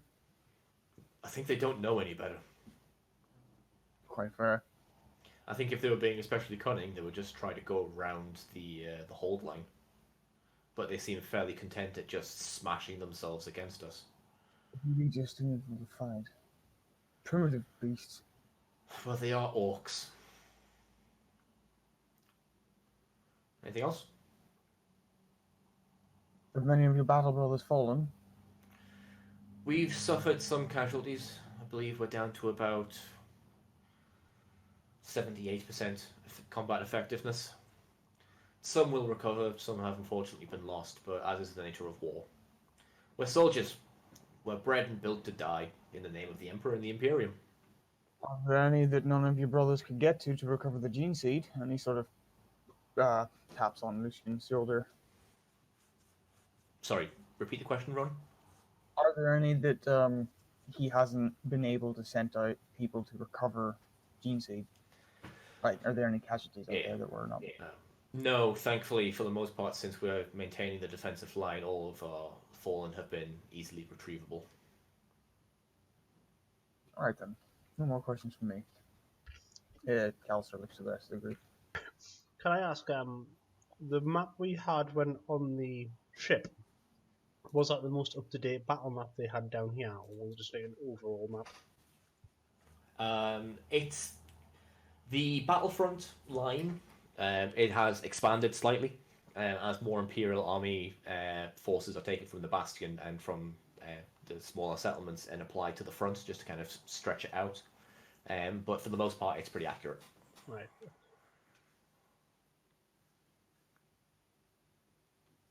Anything else? Okay, cool. So the captain kind of turns to speak to Advarius a bit more, and he starts going on. They bring up an overview of the Bastion itself, and you can see overlapping fields of fire and where the walls are set up. And they start going on about which squads are going to be deployed where for the most effective cover, essentially. It seems strange to garrison another company of Astartes here when the fighting is at the front line. But you quietly discuss among yourselves the tactic that they're trying to employ here. Draw out the war boss and then launch an overwhelming assault to quickly attack his position and take it out. It's one that's been used to great effect in the past. It sometimes causes higher than average casualties, but if it's either that or an extended war of attrition against orcs, they'd rather take the casualties. But as these conversations go on, a very loud alarm starts blaring all throughout the Bastion. Captain Gorgoroth kind of puts his hands to his head, and you can see he's communicating with like a comm bead or something. And he says, and he very quickly kind of changes the display. You get an active holo display showing Bastion Cygnus and the airspace around it, and you can see a large orc rock has broken the atmosphere. Oh no. Except that it's not coming down under its own like power. You can see it hasn't got engines firing or anything, and there are extensive signs of battle damage. It appears this one has been blown out of orbit, and it just happens to be coming in the general vicinity of the Bastion. The cogitators quickly flare up and they track its trajectory, and they say that it's going to land. Well, actually, before even that, it shatters in orbit. The force of re-entry, the turbulence, and the damage it sustained in orbit rips it to pieces, and dozens of smaller rocks essentially start flying out. Then the cogitators kick in and start showing the different trajectories, and they say that they're going to start landing in an area around Cygnus. Some are projected to fall onto the Bastion itself, but they appear to be smaller chunks. Nothing that the point defenses should be able to take care of. Gorgoroth kind of turns to Advarius and says, "Well, that was a close one. This would be unfortunate if they actually made it to the surface. Don't know what we do. Oh well, deploy your men." And Wait, you guys are. Yes. I apologize, my lord. The orcs, they couldn't have survived that, right? Well, it seems unlikely. We should reconnoiter it, just in case. The beasts are, well, you know it yourself, sir. He Resilient. looks down to the ground and he looks up at the display and he says, "No, we'll maintain the defensive position. I'll send out some Imperial army. They're not the Imperial Guard yet. I'll send out some The Imperial what? Guard, Imperial Army. God, I'll send out some Imperial Army units to investigate some of the impacts and see if there is any cause for concern. But for the most part, attend to your positions. You're all dispatched off to one of the western-facing walls of the bastion.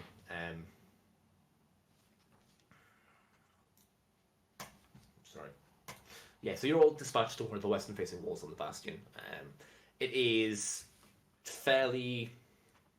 Can I Yeah. just before we like get dispatched out of the room, I kind of Yeah. like nudge Callister and I'm like, yeah, Callister, surely you don't think the Imperial Fist's great battle line could have been breached by a rock, do you?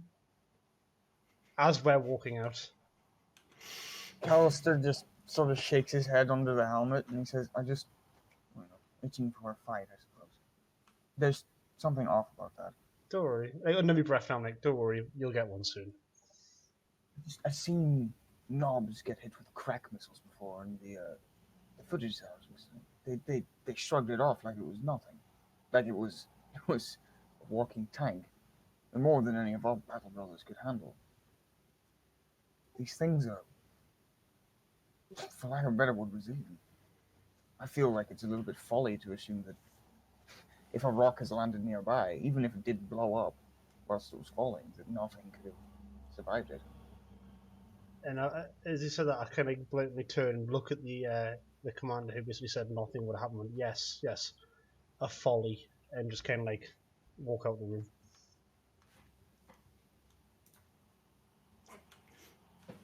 Okay, you walk out the room. We have that over internal comms, by the way. Really wouldn't make Oh it no, like this was meant to be overheard. Oh, I didn't want to have it overheard. I've got more tact than that. I can pretty much guarantee it wasn't.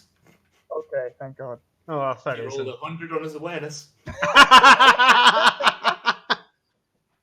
This is why you send the Raven Guard to reconnoiter, and you don't just fucking send some weirdo It's like- random people from the wall of guns out over That there. fucking hypno-indoctrination, I can't even be blatant when I want to anymore.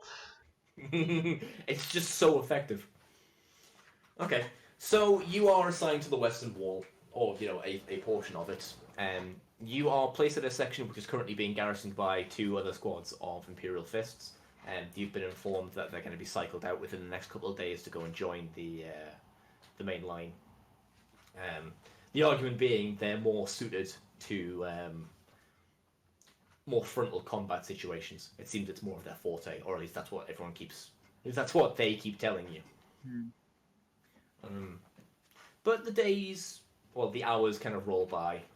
The terrain doesn't change. It's blasted desert landscape covered in rocks. The sandstorm kind of blows across the horizon. Every now and then you'll see supply ships and aircraft flying overhead, either moving to and from the front line carrying supplies or doing strafing runs and bombing runs across the Orcish front.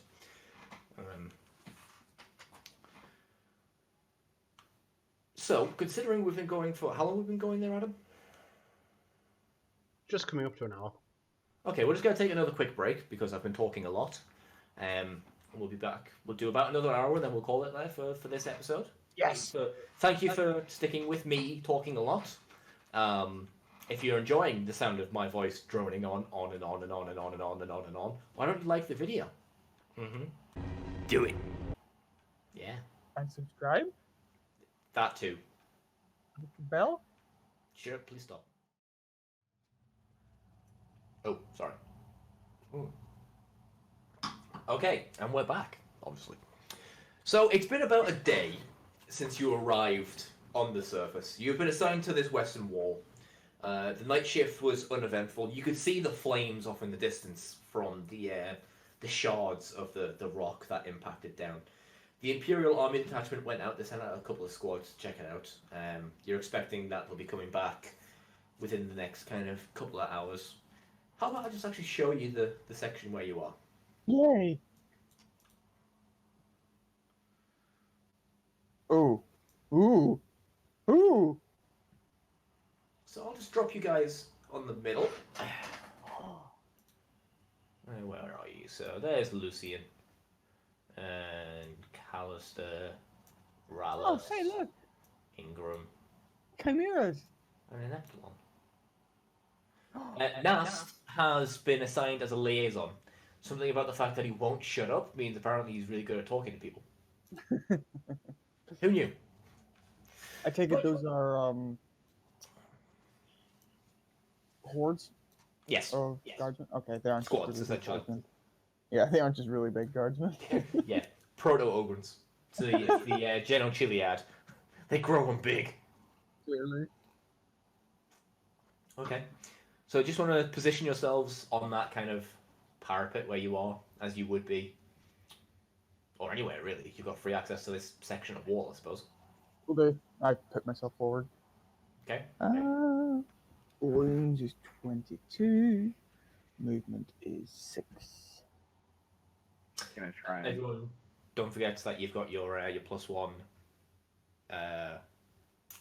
movement increase. Yeah, you just need to set yourself to hulking on the character sheet and it does it automatically. Also, there's a modifier thing just on the movement rate thing on the sheet as well. You just put 1 in each of those. Right. Did we regenerate fate points after becoming Astartes? Yes, you should be back up at 3. Oh, Except Nasty should be at 4. Because of reasons. Because of you kept dying. Yeah. Oh no, because he walked into the ocean because he's super clever. Okay. So you're stationed on the wall. Rallus and oh god, I've made this map big. Rallus and Callister, why don't you both give me an awareness check at -10? Hold on. I've played way too much D&D. If you want to say perception, it's awareness. Perception is a stat in this, though. It's really confusing. Yes. Awareness, -10. That would be, so it's just a +5. Ah!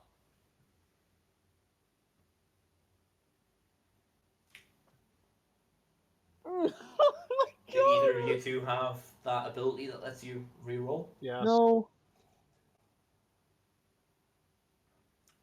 Hey! Every time, Rallus. Every time. That optical mechadendrite, man, it's shit. So, half out of instruction and half out of just sheer boredom, Rallus, you're scanning the sand-swept horizon, and you think you see something. You see a lone figure, just an Imperial Army soldier, just appear from the roiling sand and smoke and steam that's just kind of being given off by the bastion, mixed in with the environment around the bastion, and you just see him collapse just out in the middle of the field.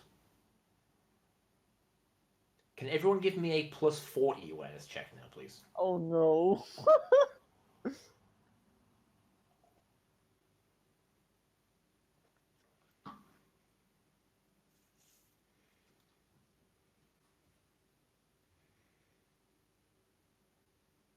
Okay. You all hear in the not that far distance.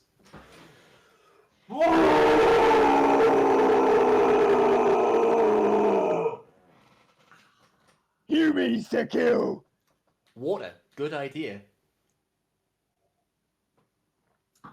You see that the Imperial Army guys stationed on the wall, they bring up their weapons immediately as a literal green tide. Oh, hang on. Damn layers. Spring forth from the roiling sand and steam and smoke in front of you. Time to get Metallica's Disposable Heroes up.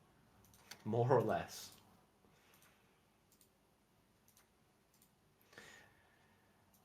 So, guys. Initiative?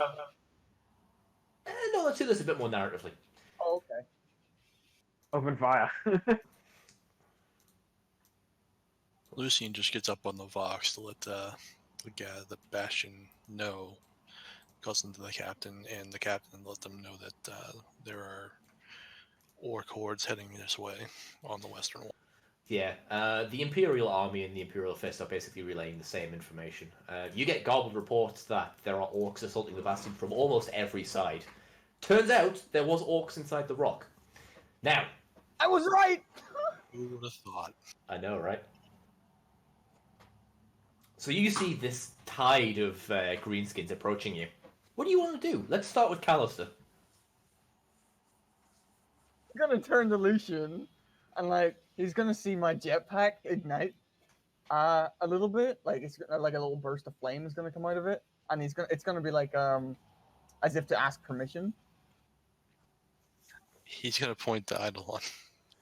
Damn it!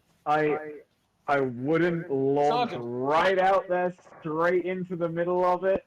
At least wait until they're in range of everybody else's guns so we can give you covering fire. Oh, you're in range. You are absolutely in range. Oh, in that case, feel free, go nuts. Victorious of Mortis! And he blasts into the sky at them. Okay. Middle horde, please. Which one? This one? Cool. Go for it. Give me a charge attack. Size modifier plus 30. I'll move them after I do that. So that would be swift attack on the charge, please, because I have that now. Okay. Yep. Size again? 30. Okay, plus another 10 because it's mastercrafted.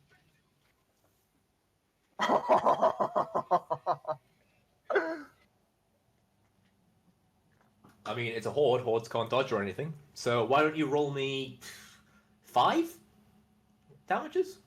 Looks like that would be on a. It would be. Is that Every 5? 2. It's every 2. Yeah, so I think it'd be 5. Okay, done. No, sorry, 6, because 1 and then the additionals. Yes. 1, 2, 3, 4, 5, 6. Okay, do you want to roll to confirm that one? I do. I think it hits. It does. Oh, I'm an Astartes against the Horde. Yeah. So I'll deal another damage for every 2 degrees of success. So that's an additional 6, isn't it? Okay, yeah. So you've done in total 1, 2, 3, 4, 5, 6, 9. Do I need to do 9. another 6? Sorry? Because Astartes get an additional thing against Horde, remember? Yeah, that's what I was counting in. You get 1. You're using. Oh, I thought it was additional hits, not additional damage. That's fine. Go for it. No, it's fine. No, hang on. Which one is it? It's additional hits, isn't it? I think so. Does that mean I Yeah, have so to roll damage 3 more it? sets of damage. Okay. 3? Yeah, because if it's 1 for every additional 2, and you got 6. Right? Yes. It's for every degree of success. You know, I'm just gonna roll 3. It's fine. Cool, There you so go. that's another. Okay. Plus 4. So, Callister, in his enthusiasm, leaps off the wall. He ignites his jump pack and he rockets into that front Gretchen horde. There are dozens of them, and he just starts swinging his chain blade around. You see limbs, head, torsos ripped to pieces, thrown out in the air. There is a literal bloodbath starting to pool around him as it mixes in with the coarse dirt beneath his feet. He swings out and he backhands some of them. He can feel every bone in their little bodies just shatter underneath the force of his blows. Lucian? You just hear Lucian say, "You can't take him anywhere," and I mean, he's gonna follow up right behind him and fire a pair of missiles Into who? the same group he attacked. Okay. Size bonus is only plus 20 now.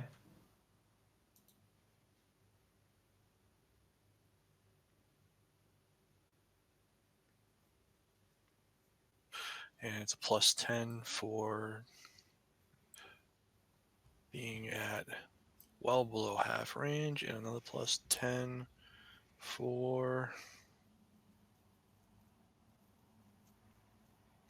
a minus 5 for being full auto.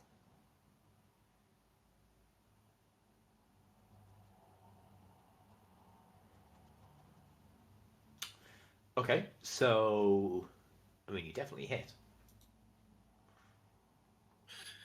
So that should be both of them, right? That's enough for both of them.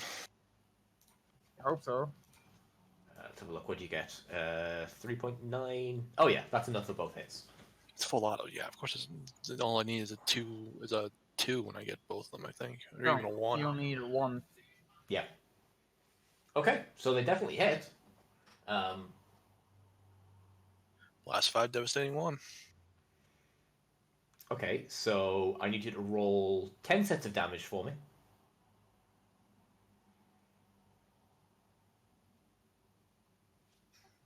Ten sets of damage. Yep, because you roll a set of damage for each category of blast, and you got 2 hits with a blast 5 weapon.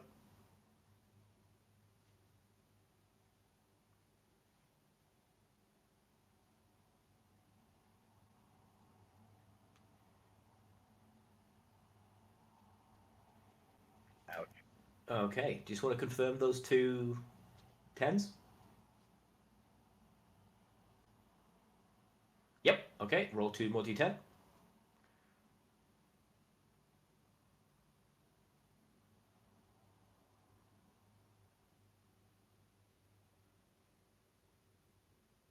Sean, if you could look at Discord, just in general. Holy shit, Tim.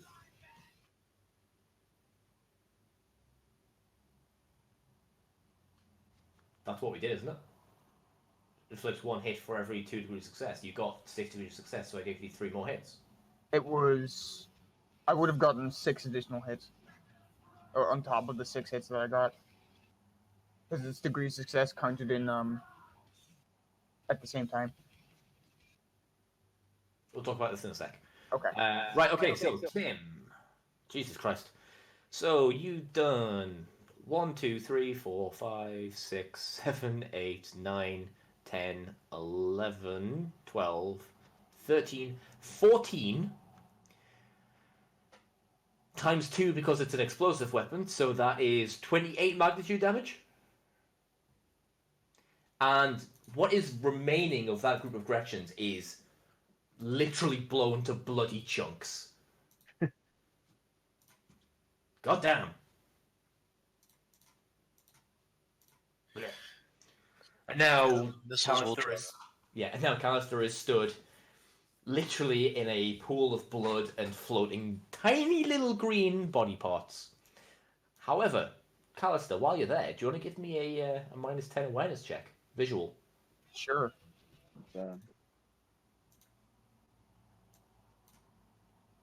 Ah! So you can see a little bit more clearly being up close. Aha. You can see the rest of the wave of orcs. Callister's just gonna put his chainsword in the air and rev it to get their attention. Oh, they are fully aware that you are there. Okay, moving on. I'm gonna nudge the apothecary and be like, "Are we sure this guy's not a world eater?"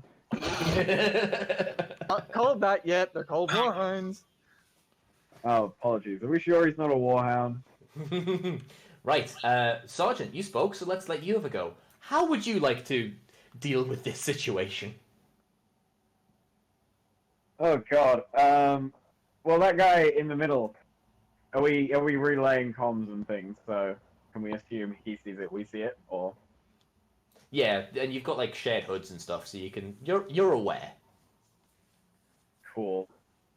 So it looks like there's a fairly big old lad standing in there. A couple of them actually. A few of them, yeah. Nice. They're the ones that are gonna get shot. Okay.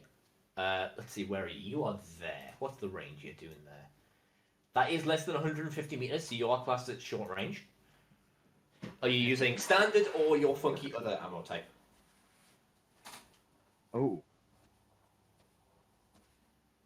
good question. What is proven? Proven is you can't roll a value on a dice lower than what it says. So if it's like proven 3, if you roll a 1 or a 2, they class as 3 damage. Nah. You know what? I'm not gonna waste any of my fancy ammo on this.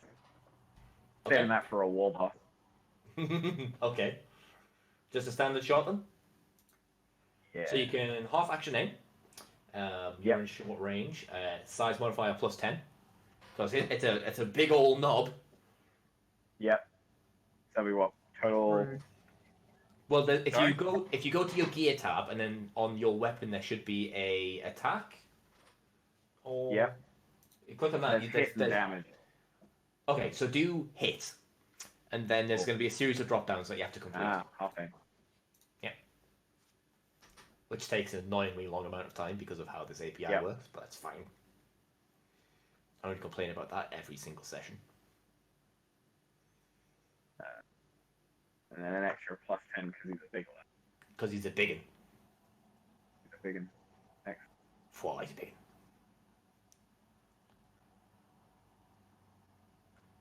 Yeah, okay, so that is a... Oh, hang on, let me see if you can dodge. I don't actually think he's got dodge trained. It doesn't. So you hit. Nice. Roll damage. Okay, so 19 damage, pen 8.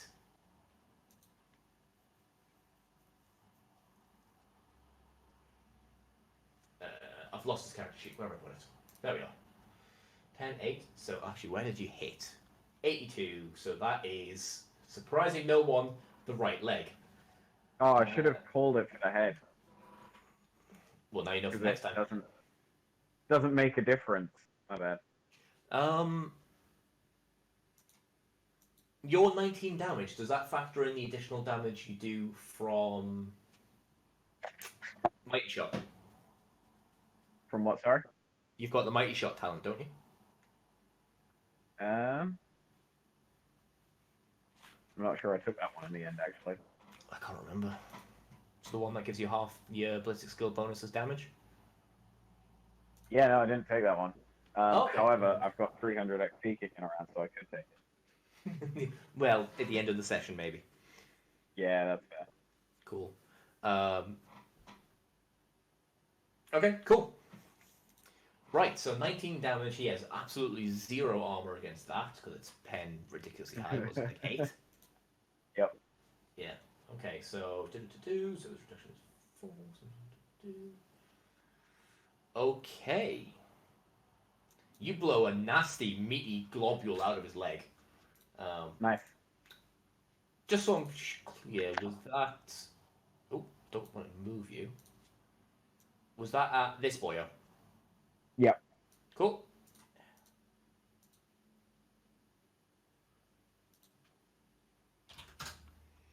Okay. Ingram? What's your cunning plan? I am going to see now. Can I just do stealth with my cloak, then take my jetpack, try to cloak myself, and attack a horde? Kind of contradictory to try to be stealth and then use a jetpack. Okay, then I'll just jump off, hit my jetpack, and go to this horde. Go for it. Charge attack, swift attack, all the normal business. Plus 30 Of size course. modifier. Do you have lightning attack yet? Yes, I got lightning attack. Cool. You can't combine that with a charge. No, I was just wondering. Okay.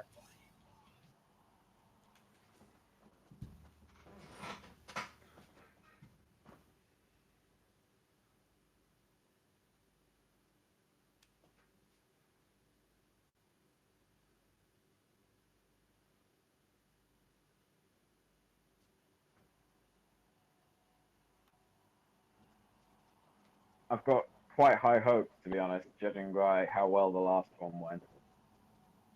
You rolling your attack, Ingram? Yes. Oh, okay, so just Hold on.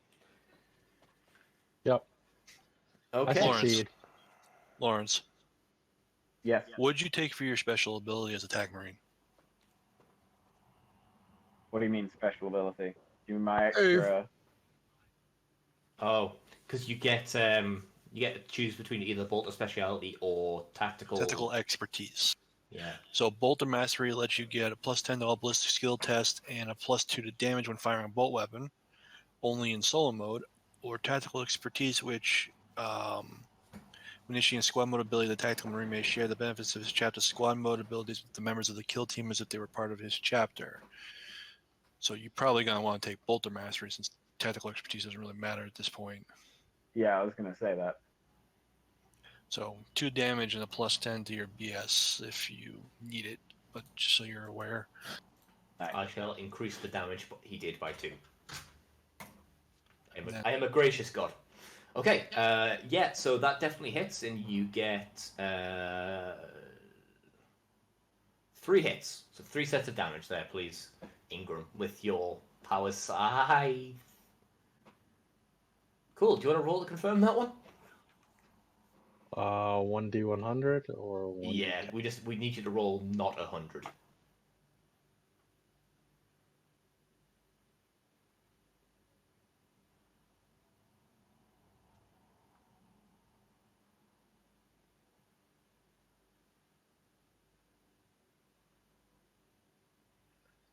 Okay, roll another d10.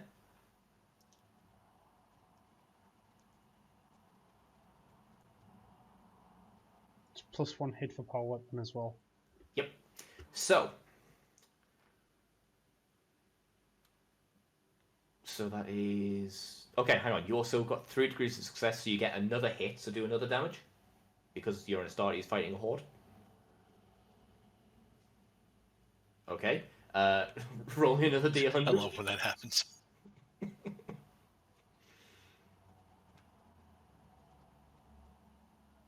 Just because you need to confirm that one, because you rolled a 10 in there as well. Oof, close. Roll another d10. Consistent. Okay, so 1, 2, 3, Consistency is key. 4, 5, 6. So you've done 7 magnitude damage as you basically, very similar to Callister, you spring off the wall, your jump pack flares to life, and then just microseconds before you impact them, this Gretchen horde, as they kind of look up at you, long extended faces, filthy protruding teeth, saliva kind of drooling down their faces as they look up at you and scream. "Ah!" You ignite the blade on your power scythe, and in a simultaneously graceful and yet brutally devastating swing, you come around in a flowing kind of pirouette of spinning blade and just taking head after head after head off, quite literally, like you are cutting down a field of wheat. Glorious. Yes. Be really good if we can get you Whirlwind of Death, because that makes you better against hordes. Right, okay. Is Also, anybody then not he got does it? spinning attack. Also, then he does spinning attack, yeah. I haven't. Rallis, go ahead. Right. Can I? Like, is this what we can see at the back? There is that all we can see right now? Yes. Right. So, would there be any signs that we think there's more further back, or we probably should No, assume there's that's about definitely it no signs that there's more further back. because there's no map. There's no map. Yeah. Right then. Okay, so what I'm going to do, because my weapons are pretty short range, is if I can, because we're playing defense right now, can I use my improved cover ability on the wall that we're behind? Explain what that does and how it works. It's a full action. Yep. I can add armor points equal to my unmodified intelligence bonus to the cover. Okay, yeah, that's absolutely fine. Yep. So that would boost the cover of however much of the wall you'll let me boost. I doubt it's the full bloody This wall. basically just the section in front of you. Yep. So that'll be boosted by 6. Okay, cool. And then using my weapon Free action. MIU, Yes. which lets me fire one attack as a free action, Yeah. I will shoot that horde there. Which one? Okay, yeah. What are you shooting it with? It's the the Vulcan. Okay, yeah, cool. Go for it. So I'm going to do it on burst action. Okay. You mean semi-auto? That's the one. Okay. There'll be no aim Size involved. modifier is 30.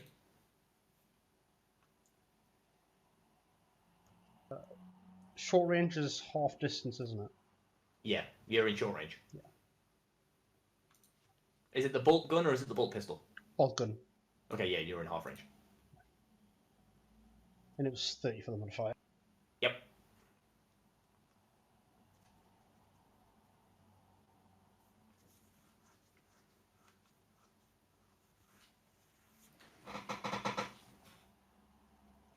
Pew pew pew, I miss.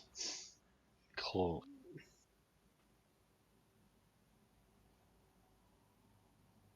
Yep, that's me done.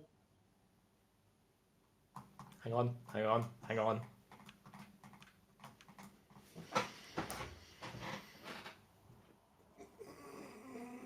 trying to think of a reason why you might have a +10. High ground. I don't know if we're on high ground. That might be one of them. That might be some. Hold on. I need to. I Are have we, a cheat sheet somewhere. are we actually on an elevated wall? Oh yeah, the wall is like 30 feet high. Right, cool. Just making sure. 40. Guess what?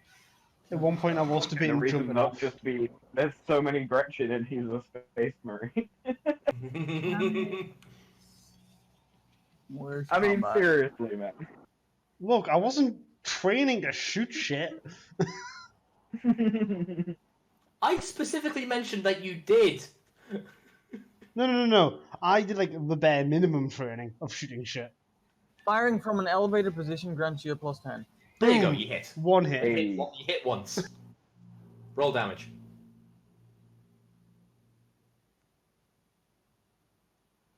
Okay. Yep. You do 2 magnitude damage to that horde. Yay. Remember, there are 40 different modifiers for Yeah, range. I know. What does the explosive thing do again? Explosive is you do 2 magnitude damage for every damage Alright, cool. instead of just 1. Yeah, cool. Yeah, that's me then. Which is why Tim's fucking Rocket launcher. Blast 5 explosive rocket thing is actually super effective against hordes. Who knew? It's super effective. If only I had Storm of Iron. Yeah, if only. Which what, doubles it again? No, it adds ballistic to it. Or ballistic It bonus. has, yeah, it has a ballistic skill bonus to it, and Storm of Iron does a couple of different things. If you look through the different places that it shows up, so I kind of just put everything together. So what it does is it allows the allocation of extra semi or full auto hits to additional targets within 5 meters, and adds ballistic skill bonus to horde damage when using semi or full auto. Okay, fair enough. Right. Let's deal with the friendly NPCs first. So let's see how the Imperial Fists do. Oh, actually, really well. In trained unison, the Imperial Fists basically line up on that front wall, and just unload. 2 of them in each squad are armed with heavy bolters, and they basically just mount them on the wall and pull the trigger. And there's not really any way that they can miss. There's enough of them going. So with trained practice, and you suspect that they've maybe been cycled out because they've been doing this for a while, they know how to kill orcs. One of the hordes on both sides of the wall just gets blown to bloody chunks. Right, let's see how the Imperial Army do. I scoff and say, yeah, it was impressive, but where was the finesse? The Imperial Army are actually holding their own as well. These well-drilled soldiers, motivated by the presence of these transhuman warriors, 2 of which have quite literally just jumped into an encroaching, charging greenskin horde. I just want to thoroughly outline your decisions there, guys. Yes. I have Combat Master. I'll be fine. There's only one of me. I can only back up one of you guys at a time. And he doesn't have a jump pack.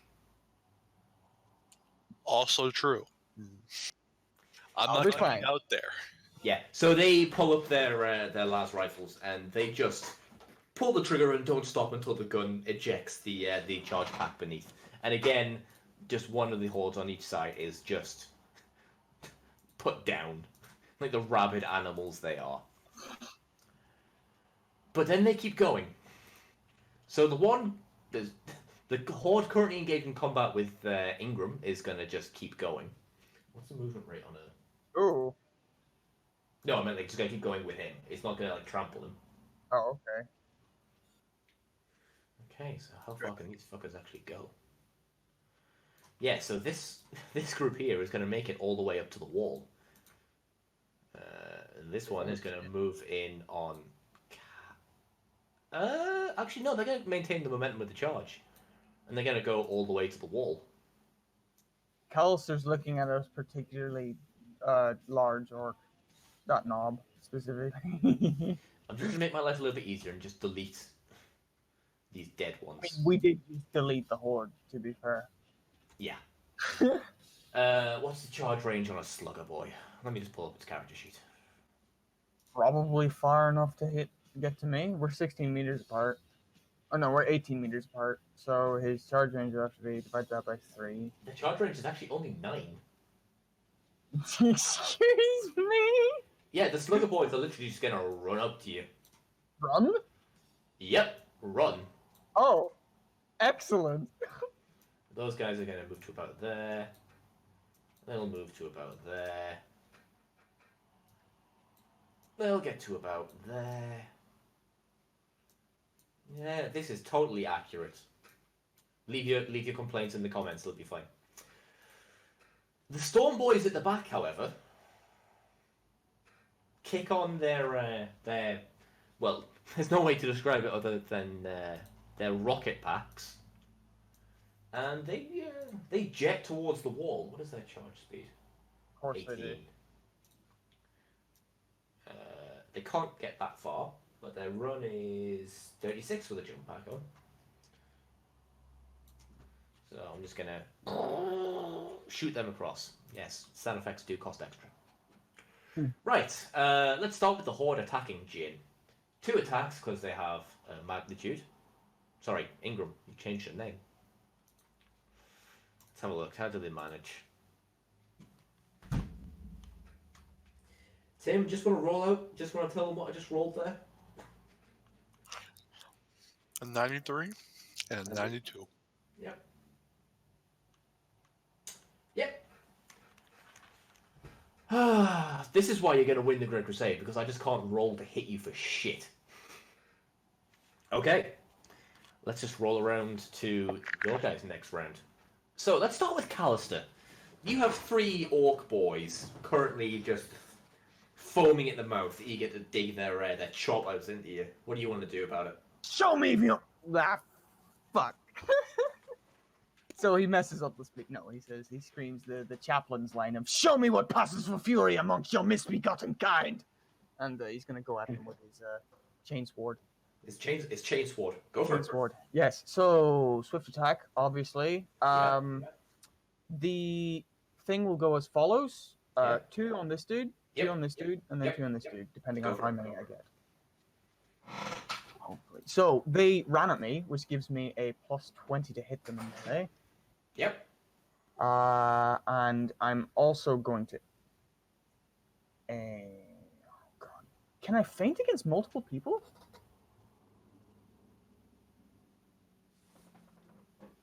I have Combat Master, if that matters.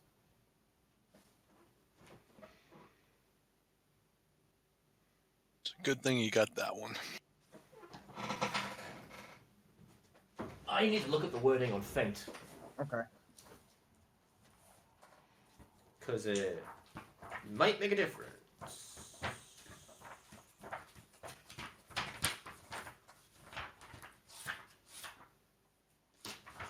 It's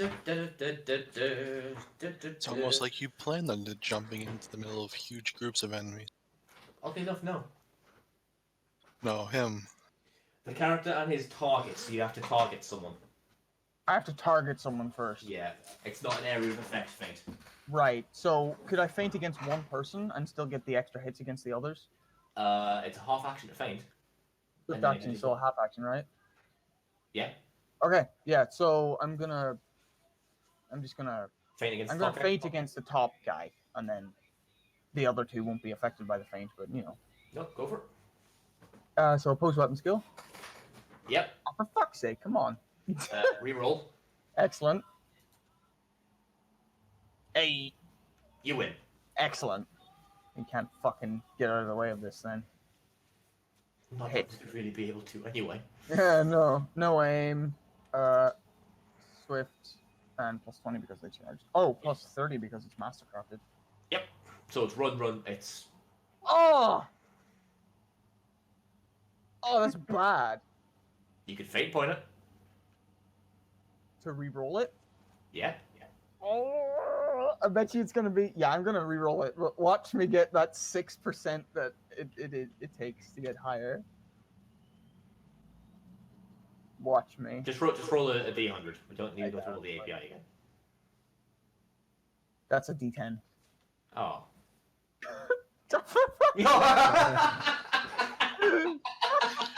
It was better at least. No extra bonuses. No, but you land a hit and he can't dodge or react, so just roll damage. That is bullshit. Damage. Ooh. Roll to confirm. There you go. I Okay. did it. I Roll actually damage. did it. 4. 30 Okay. damage. Pen Yeah. 4. Yeah. So, Ronan, what happens here is you very gracefully go for your feint. You go for a heavy overhead swing, and he brings up his crude chopper, which looks like it's nothing more than just basically 3 sheets of corrugated iron that he's just kind of slapped together. So he goes to block your blade, but at the last second, you basically spin on your back foot, and you bring the blade around, and it just impacts it on his arm, Yeah. and just severs it, and then just keeps going. And you cut this orc in 2. Brackish blood splattering you, the rock beside you, the ground around you, the orc next to him. It's just everywhere. It's just a big old mess. You two are next. They just kind of look at you and go, "Rah, bring it! Rah!"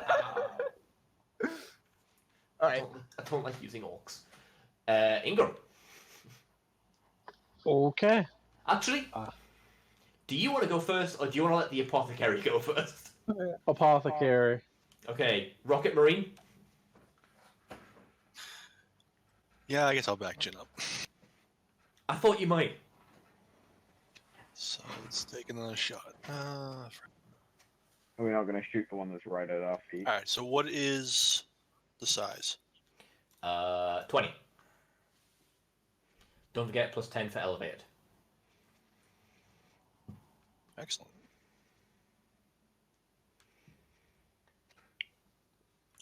Okay. I mean, you still get both.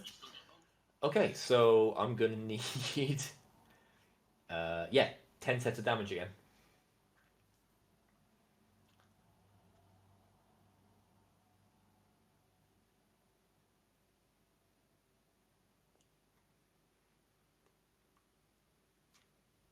That's 10.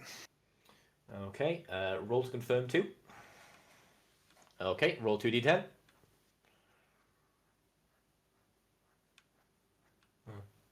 Okay, let's have a look.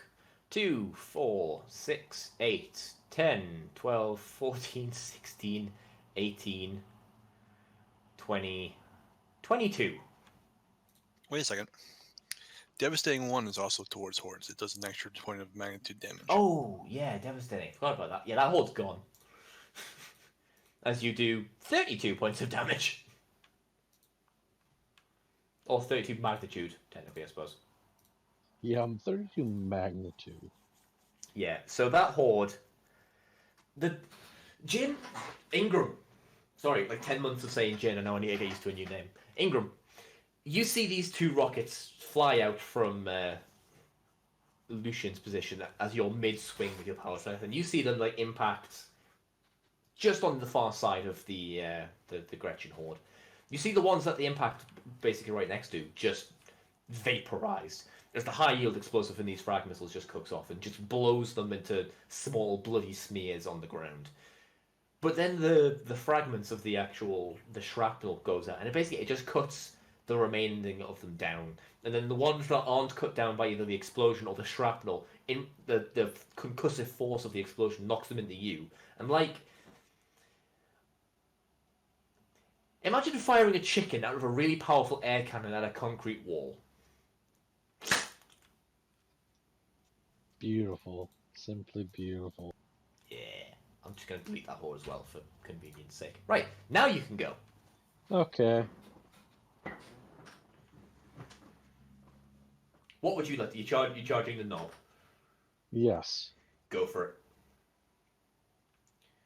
By the way, interesting rule, I don't know if anyone's explained it to you. With jump packs, you can double all of your movement ranges while they're active. Oh, cool. Yeah, just little heads up. So, yeah, make a charge attack, size bonus plus 10. Actually, plus 30 total, including the size, because you ran. So you get a plus 20 for running.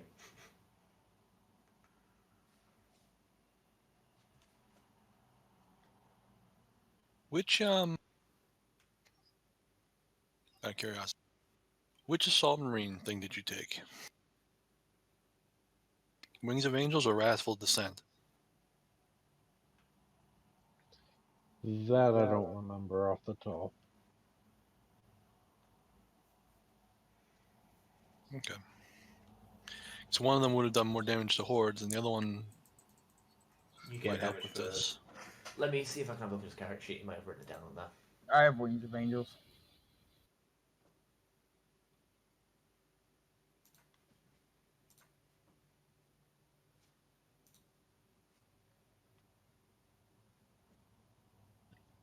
Yeah, I hit. Swift attack, yeah? Yep. Okay. It's actually only 2 hits, because you only actually got 3 degrees of success. Yeah. So I'm just checking to see if you have... Jesus. I don't think I have anything written down like that. Right, we're about to end this session anyway, so we'll sort that out between now and next. But yeah, 2 hits. 2 hits. Hang on. 1 hit. He manages to dodge 1 of them. Let's see. Hang on one sec.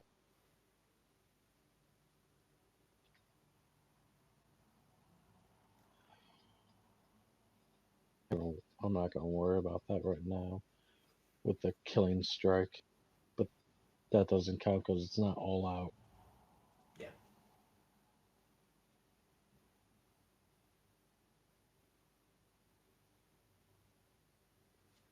Okay, and where did you hit? You rolled 72, so that's 27, so that is the right arm again. So let's have a look. 26 damage, pen 8. Knob. Okay, so that becomes 22. This guy that's been wounded. Ingram. Explain to me how Yes. you'd like to dispatch this guy. I take a running leap. My jetpack engages. I do a twist of my body with my power scythe in hand. And once I get close, I correct myself and take a swipe at him as I get closer. Okay, and as you take your swing with the combined momentum of just the mass of you plus the jump pack and the rotation of your blade, you basically just diagonally bisect him as your blade kind of cuts through his shoulder and then through his torso and out the other side, and his body just kind of crumples in on itself. Very nice. Yeah. Sergeant Eidolon, Your assault marine just stole your kill. How do you respond? Shoots him in the back of the head. Over the Vox, I just kind of also sigh heavily at him and say, "Yeah, well, I would have got him eventually."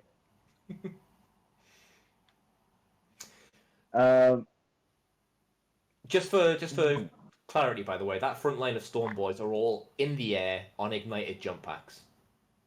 Oh, in that case, I'm going to shoot a Storm Boy out of the sky. Okay. Do you want to shoot the Storm Boy, or do you want to shoot the jetpack? Ooh. Oh, I'm going to shoot the jetpack, seeing as that's a thing I can do. Yeah. Okay. Cold shot, but I don't think you suffer any negatives for that, do you? Not a 1. Nice. Well, I'm going to assume you're going to aim. Yeah. Or is a cold shot a full action? I think it's implied that the aim is in there. Okay, cool. You know what you're doing. Make your attack. Ooh, see if you can get him to crash into another one. That's kind of what I'm hoping for. This is still short range, isn't it? Definitely. He's not a big boy, is he? I can't get any modifiers there. And technically you're not aiming for him either. You're cold shotting the jump pack. No, I'm not aiming. I'm just cold shot. Okay. Yeah, but if you're cold shotting, you have to designate the target, and the jetpack isn't a large target, so you don't get a size modifier. Gotcha. Doesn't matter. You hit anyway. Okay. Roll damage for me, because actually, hang on. No, they can't get a reaction.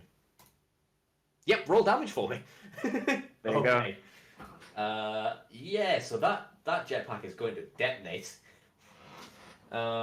Excellent.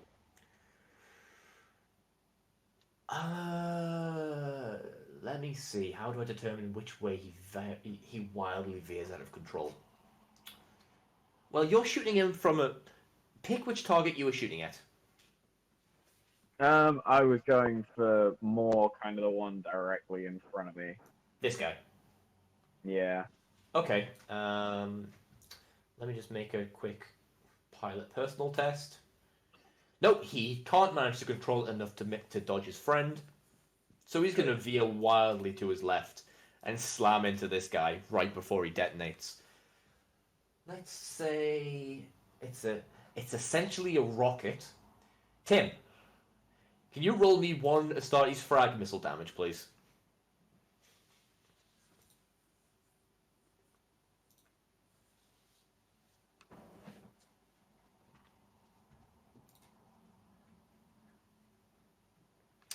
Okay, what's the pen on a frag missile? Is it 0? 4.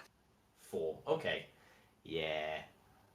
So they both just kind of explode. Nice. Lucky shot.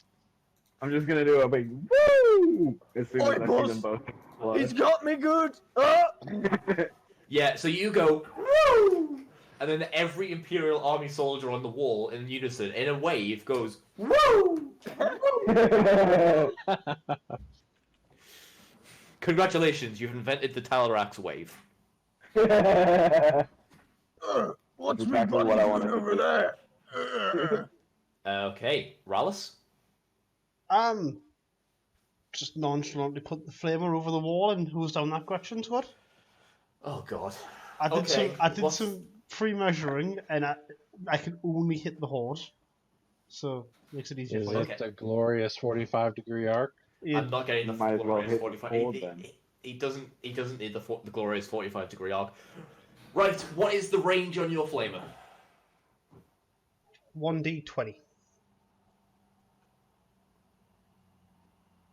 I said wrong words there. 20 meters. Right, so it's I asked you instant. what the range on your flamer is, Yeah. and you list me a dice. It's because I was busy writing /RD 1d5. So you said it was 20. So it's 5 hits base Yep. plus d5. Okay.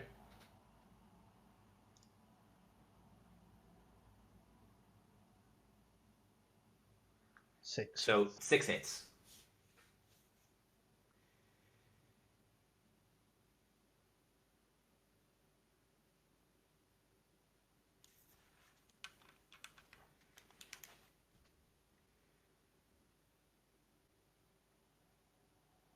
Yep. Any funky abilities I need to be aware of? Let's say flame. If they get set on fire, it does 4 more damage than usual. I know we have this conversation every time, but can you set hordes on fire? I think we always work it out that you can't. Because I believe we discussed that you can't. That's what it. So on normal people, because hordes aren't normal people. Yeah, you either make the agility test to see yeah. if you end up on fire. Yeah. I can't jam it. It has spray, quick draw, and a backpack, so that's about it. No, nothing else special. Okay, yeah. So you've done 6 magnitude damage there. Wow, that feels shit. Hang on. Happens Yeah. sometimes. Yeah, flame Yeah. doesn't actually do that. It's the problem with flamers with hordes. You get guaranteed hits, but you don't get like huge results. I think Also- it's more because I can hit more in one go. So if I had like multiple hordes in a row, Oh yeah. oh yeah, I can That also would be stop devastating. it. Cleanse and purify. It's What? really expensive. Oh, okay. Cleanse and purify makes it 2d5 for the amount of hits you get with flamethrower. I will add the bolt gun onto it though, if it's okay. It's a free action with your MIU, so go for it. Yep. I'm still short range on them. You can't aim with that. Yeah, you are short range because with the height you're not at point blank. What's the range in your flamer? 20. Big enough. What's the horde size? 20. Don't forget 10 for elevation.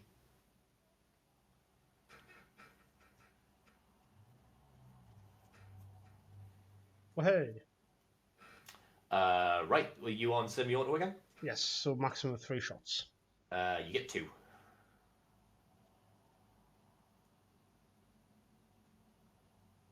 Can't dodge, so roll 2 sets of damage.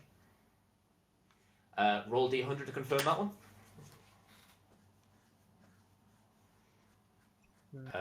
No, so you only get the 4. Because you need to roll under, you need to basically pass Yeah. the same ballistic skill test again. Yeah. Yeah. Right, so you still get 4, because you get 2 for each hit. And yes, even rolling a 1 on that damage is enough to damage a Gretchen, oddly enough. So that's still 4 more magnitude damage you've just done, as you basically unload your flamer, and then your shoulder-mounted bolt gun just goes, yeah, I want to go. Good enough for that. You kind of, as you fire, someone stood behind you just sees a Gretchen arm comically fly through the air just above you, leaving a little sort of speckly trail of brackish blood. I believe that's all of you guys. Cool. So what we're going to do is we're going to call the episode there, and we'll pick this fight up at the start of the next one. So thank you for watching. Again, I just want to apologise for the sheer amount of talking I did in the first, 2 hours of this episode, but that's fine. I'd just like to personally welcome Lawrence to the game. Thank you for coming in and filling the slot that we, I would say recently vacated, but Kyle left fucking ages ago. Interesting little fact. Lawrence used to be a manager for an actual Games Workshop store. So this is officially the closest we will ever get to getting sponsored.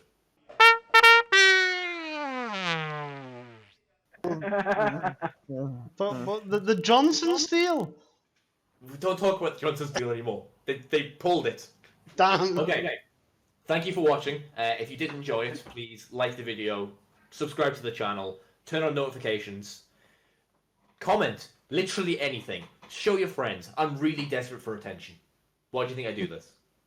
Okay. Bye now. Happy October. Way to date the video.